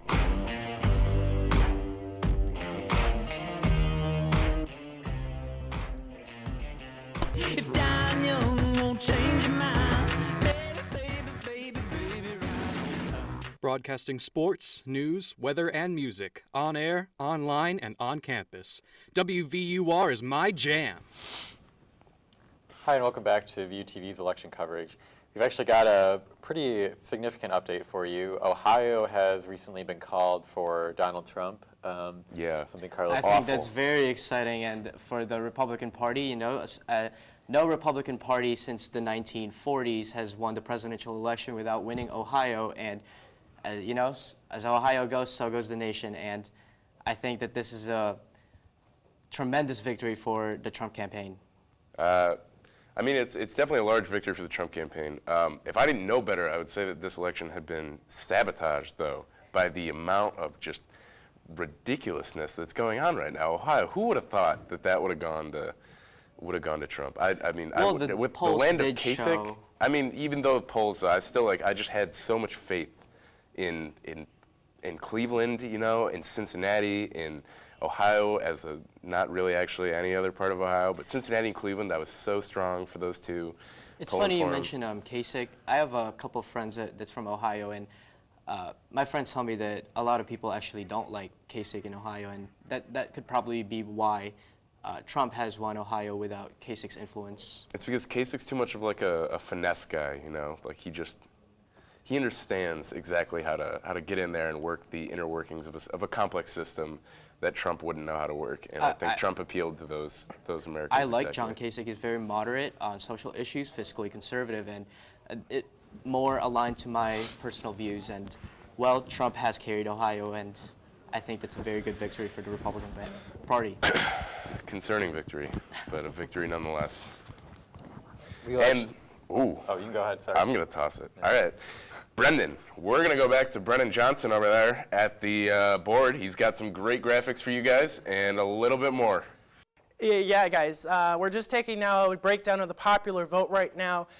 We have 49.1% for Donald Trump. That's 35 million, about 950,000 votes there. About 36 million votes right now for Donald Trump. Hillary Clinton, just over 34 million votes cast in her favor, 46.7%.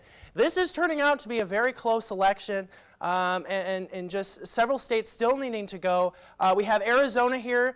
We haven't talked about Arizona just quite yet. This has historically been a Republican state, but it's bounced back and forth, especially with the last couple of elections. 12% reporting now, 48.9% voting for Donald Trump at this hour, with those 12% of precincts reporting 46.4% for Hillary Clinton. We move on to Colorado now, with 57% of precincts reporting there, Clinton leading with 48.8% of the popular vote. We move on to the next state here of Michigan, 36% of precincts reporting, 49% voting for Donald Trump. Michigan, we've been watching closely this evening. It's been kind of hopping back and forth between Donald Trump and Hillary Clinton. So we're still watching Michigan, too close to call it this hour.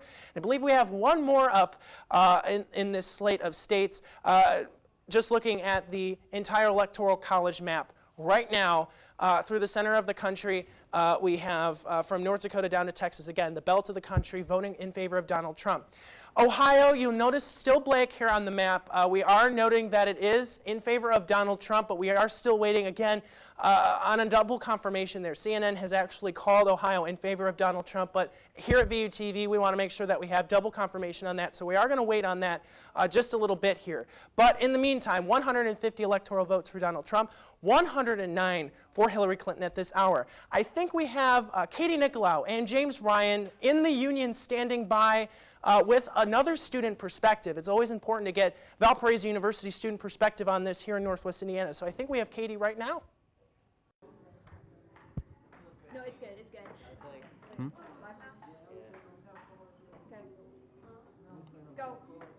Welcome back. We're here in the game room with two students, Peter Funk, a poli-sci major, and Corey Miller, an engineering major, for some of their thoughts and reflections on tonight, as well as this whole past primary and full election cycle. So, Peter, how do you feel about the local political climate, both on the university and compared to your hometown?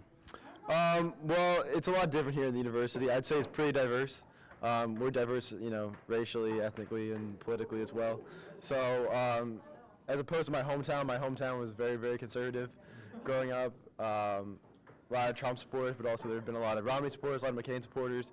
So here, it's a nice blend, diverse ideas, different opinions, keep you thinking, keep you questioning, so it's good here. When you reflect and look back upon the 2016 election, both the primaries and the last few weeks of the general election, what do you think of the various candidates and how their ideas would impact your life, the university, and this nation as a whole?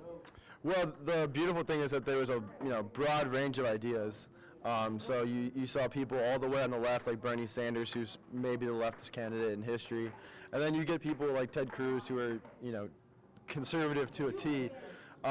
Really, that the thing that they do best is they make people question, they make people think, and that's good for our country, I think, because you hear both ends of the spectrum.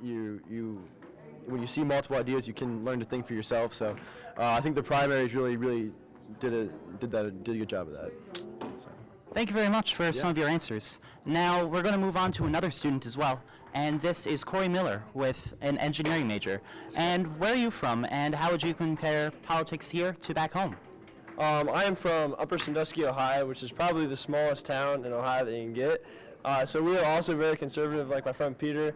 But I have a different view. I think Valpo is actually quite conservative. I mean, I've met a few people that are either left, but primarily most people that I've met here are conservative. So I think that it's pretty similar to what I see at home.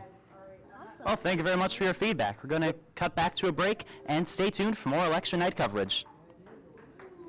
Do you have individual states or just this? Back to you, Brendan. And welcome back here to the studio. We want to update you on the Electoral College map right now. Donald Trump at 168 electoral votes at this hour. Hillary Clinton rising to 122. Since we've last seen each other, the state of Colorado called in favor of Hillary Clinton, as well as Virginia and Vermont. Those states all in favor of Hillary Clinton. We also want to let you know of a little news event that happened at a polling location in California. One person was killed in Azusa, California, and 2 others were seriously wounded near a polling location. And this city is located near Los Angeles. That polling station is on lockdown at this hour. And that is, of course, happening in the state of California, which has yet to declare a candidate so far in this evening. Again, Donald Trump at 168. You can see all the states here highlighted in red.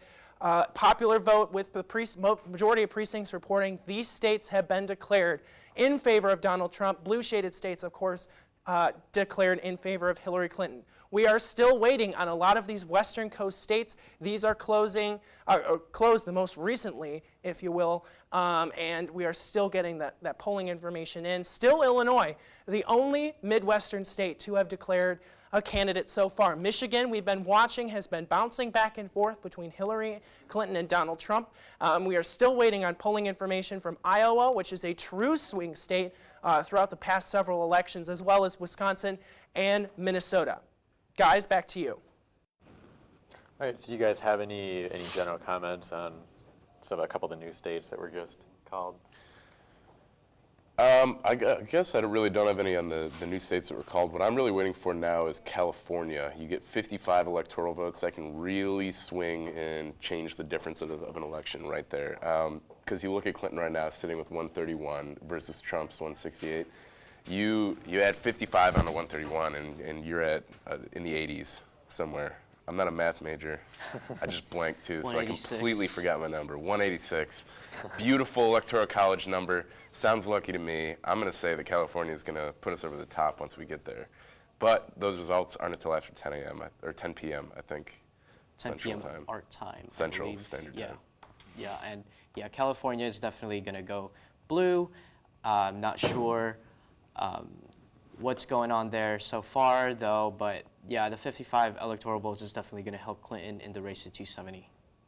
Do you guys have any comments or I guess just general comments on the shooting that occurred at the LA polling location. I'm not surprised that something like this would happen at Election Day. The dynamics of this election has been tremendous, and it has been a crazy election that something odd like this would happen. Teddy, do you have anything about the... I don't have anything about the shooting. Just another little reassuring tidbit for people out there that are supporting democracy.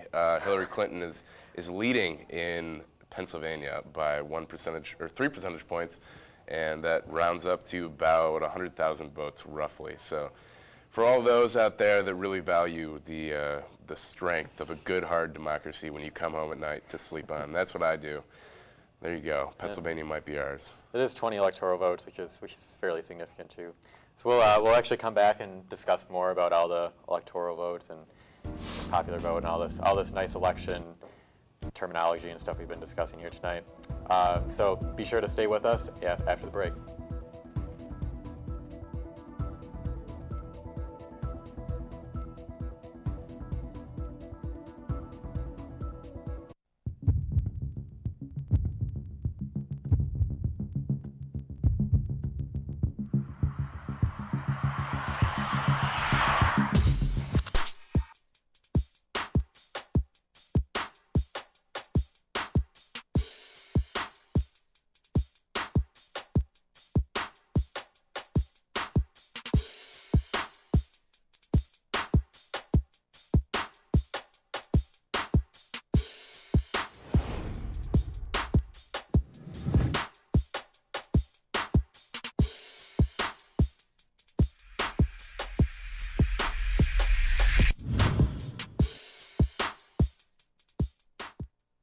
Good morning, Valparaiso University. What's a better way to start your day than with a new jam?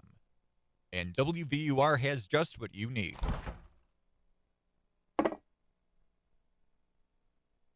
But if you close your eyes, does it almost feel like nothing changed at all? And if you close your eyes, does it...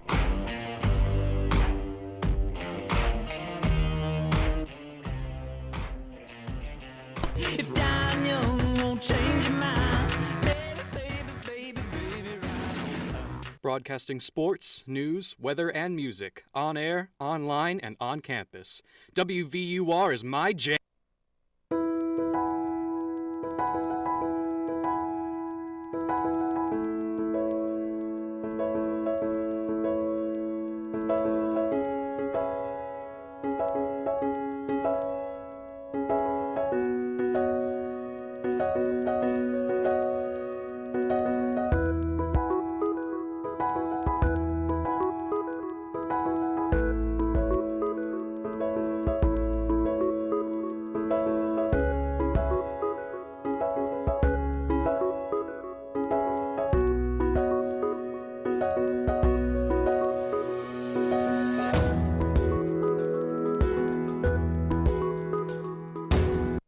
Good morning, Valparaiso University. What's a better way to start your day than with a new jam? And WVUR has just what you need.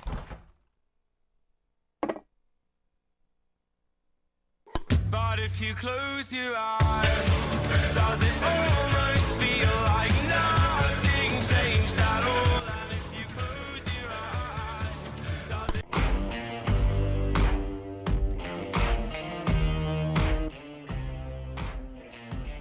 If dying young won't change your mind, baby, baby, baby, baby, right. Broadcasting sports, news, weather, and music on air, online, and on campus.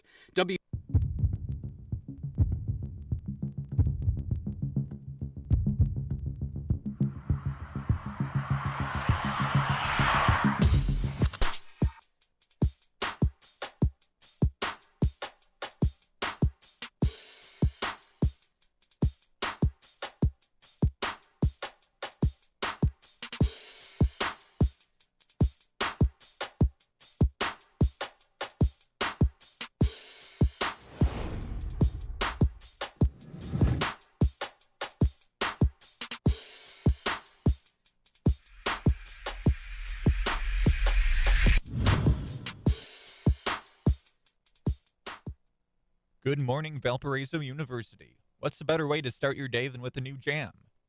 And WVUR has just what you need.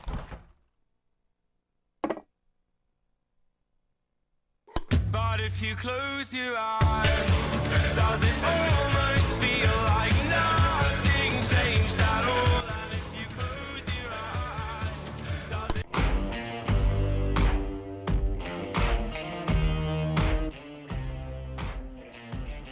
If Daniel won't change your mind, baby, baby, baby, baby, right. Broadcasting sports, news, weather, and music on air, online, and on campus.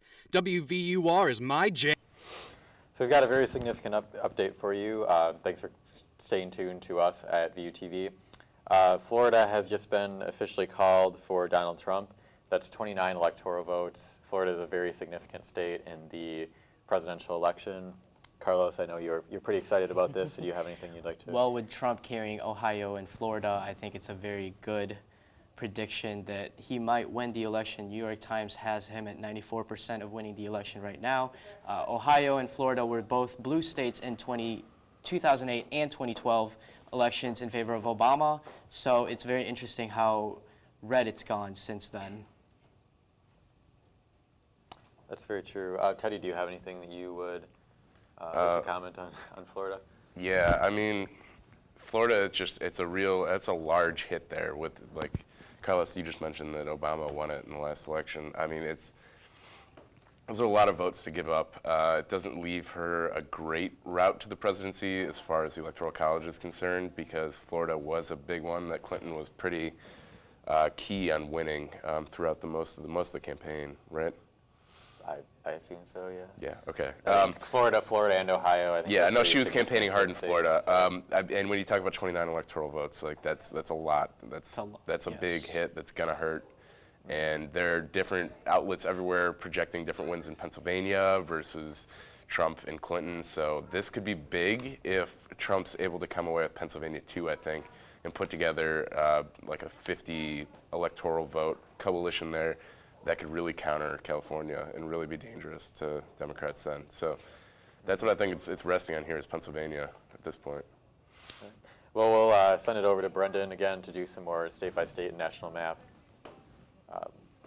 Thanks, guys. And we are, of course, going to just take one more visit here to our Electoral College map again. Donald Trump leading with 197 electoral votes at this hour. Hillary Clinton, we updated here a short while ago, 131 electoral votes. You can see a little bit more blue here on the state. Virginia, New York, Vermont. Illinois still the only Midwestern state to declare Hillary Clinton as the candidate that will take those electoral votes. We're still waiting on Michigan, Wisconsin, Minnesota, and Iowa. We have Colorado and New Mexico, all in favor of Hillary Clinton. Still waiting on those Western coast states. And I do want to let you know those two polling locations we were talking about earlier on lockdown at this hour, Dalton Elementary School and Memorial Park. We were conversing between the media organizations, WVUR and The Torch, getting that information from the Associated Press and CNN. Those polling locations are closed pending that lockdown with that shooting incident that occurred there near Los Angeles. Taking a look at a couple other battleground states, 23% of precincts reporting in Arizona, 49.1% in favor of Trump, with Hillary Clinton trailing by a few percentage points there at 46.1. Pennsylvania, 77% reporting, 49.3 there for Hillary Clinton. She is leading Donald Trump by a few points there as well. And we take one final trip to the state of Wisconsin, 58% reporting, with Donald Trump leading with 49% of the popular vote in that state. Hillary Clinton trailing by a few percentage points at 45.8. We're going to take a short break because we are going to announce our final, just a look at the final projections tonight of where the candidates stand before we go into before we end this evening's program. It's been a fluid election cycle here, and we have a little bit more to tell you. Stick with us.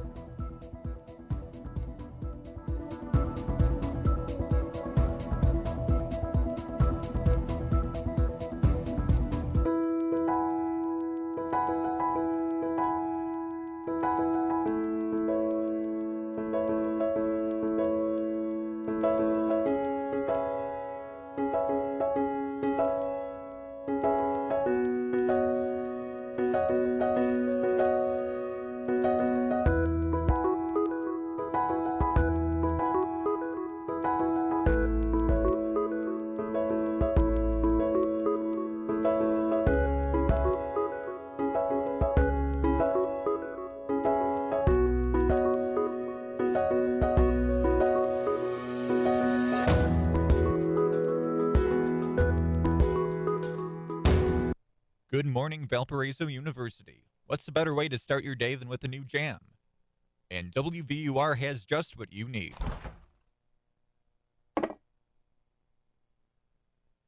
But if you close your eyes, does it almost feel like nothing changed at all? And if you close your eyes, does it...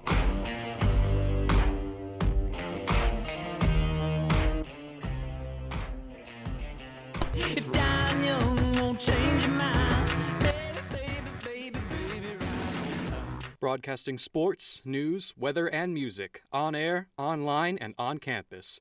WVUR is my jam.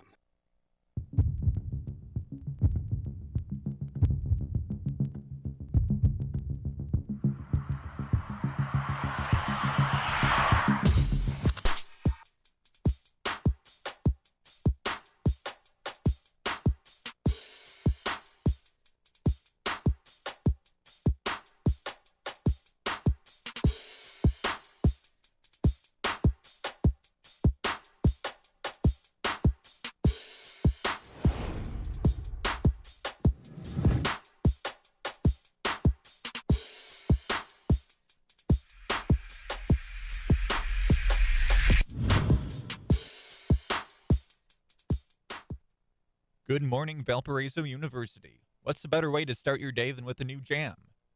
And WVUR has just what you need.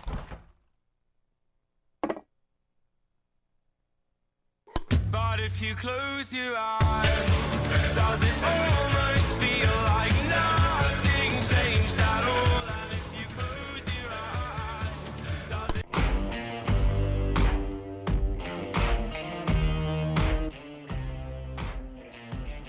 If dying young won't change your mind, baby, baby, baby, baby, right. Broadcasting sports, news, weather, and music on air, online, and on campus. WVUR is my jam. And welcome back to Valpo Media's election coverage for this election day 2016. We are just about winding up, guys. It's been a long night tonight. We want to break down in this final block of our coverage tonight where many of the media organizations that we've been getting our information stand at this hour in terms of who will be the next president of the United States. We're going to start with a website called 538. Nate Silver is actually the moderator of that website. It actually put out a projection that Hillary Clinton would win the presidency and kind of put his stake into that. Right now, their website, neck and neck between Hillary Clinton and Donald Trump, each taking 49% of the chance for winning the presidency. They are projecting the expected electoral votes as of 11 p.m. Eastern Time. Hillary Clinton, 271.9 electoral votes, 265.4 for Donald Trump. Still a very fluid cycle right here. Guys, just taking a look at this media outlet, what is this kind of saying so far tonight that we've been seeing? Well, you look, I'm going to just take this one right now because I love Nate Silver. Nate Silver and 538 are my favorite news source you can possibly go to. He looks at empirical data. He does all statistical models based on what he thinks is going to happen for politics. And this is like just nuts for him to be so wrong on a forecast like this. Like Nate Silver had repeatedly said over and over again, time and time again, that Hillary Clinton had the greatest chance of winning this. Their website had posted statistical analyses of the election like miles before it even happened, and every single one had Hillary Clinton winning. And it baffles me that Nate Silver could be this wrong because I have trusted him so unwaveringly throughout all of my political science assignments. And I'm going to hold you there, Teddy. We are just getting some new information here that they've called the states of California. If we could put the graphic up on the screen, I think we have our new Electoral College map. I don't think the Electoral College numbers are updated, but they have called the states of California, Idaho, and I believe one more in there. I can't tell immediately off of the map there, but the new adjusted numbers, 201 electoral votes there for Donald Trump, 190 for Hillary Clinton at this hour. CNN, Associated Press calling these states Again, this is a very, very tight-neck election, guys. We've been seeing this fluctuating. Honestly, within the last hour, it's been kind of crazy running back and forth between the newsroom. Thoughts on that latest news? I think that it's still too close to call any projected winner as of right now. 3 hours ago, 538 did have Trump only at 20% of winning the election, and now they're 50-50 basically, and that's a pretty significant change within the election and the statistical analysis of 538. But it's going to be very interesting to find out who's the president of the United States tomorrow. Definitely. Do you have any other, Mike, on the stats here? I don't know. I mean, I think it's definitely very close. Obviously, as we've all been saying, the 49-49 definitely seems like I mean, I'm also no political expert. However, I can definitely understand where the 49-49 would come from, even from not looking at the coding and mathematics behind that, just from looking at this map in front of me, and as you all have seen on the screen, just with there being so many states that are so close right now, really does go to show that every vote counts in really any election for the most part. So absolutely. We'll take a look now at CNN. If you were looking at this, is another source that we've been frequenting here at VUTV, WVUR, and The Torch tonight, looking at their latest forecast.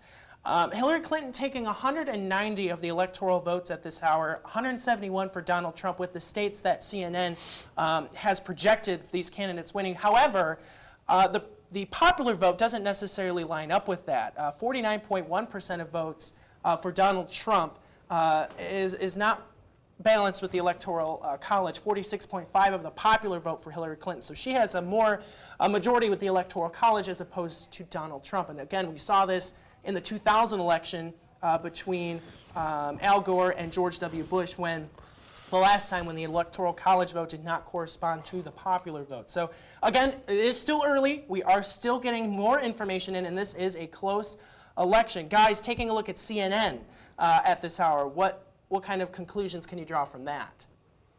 Well, it's still interesting that Georgia and North Carolina haven't been called yet, as well as Arizona, Wisconsin, and Michigan. Those are typically leaning red right now, but it's still too close. And looking at CNN, I don't think they themselves have made a projection either. And still a neck-and-neck election. Sure. Teddy? Yeah, I mean, unfortunately, it's a neck-and-neck election. I was absolutely not expecting to come in here with this being anywhat of a semblance of a close election. So I'm really disappointed. But you know what?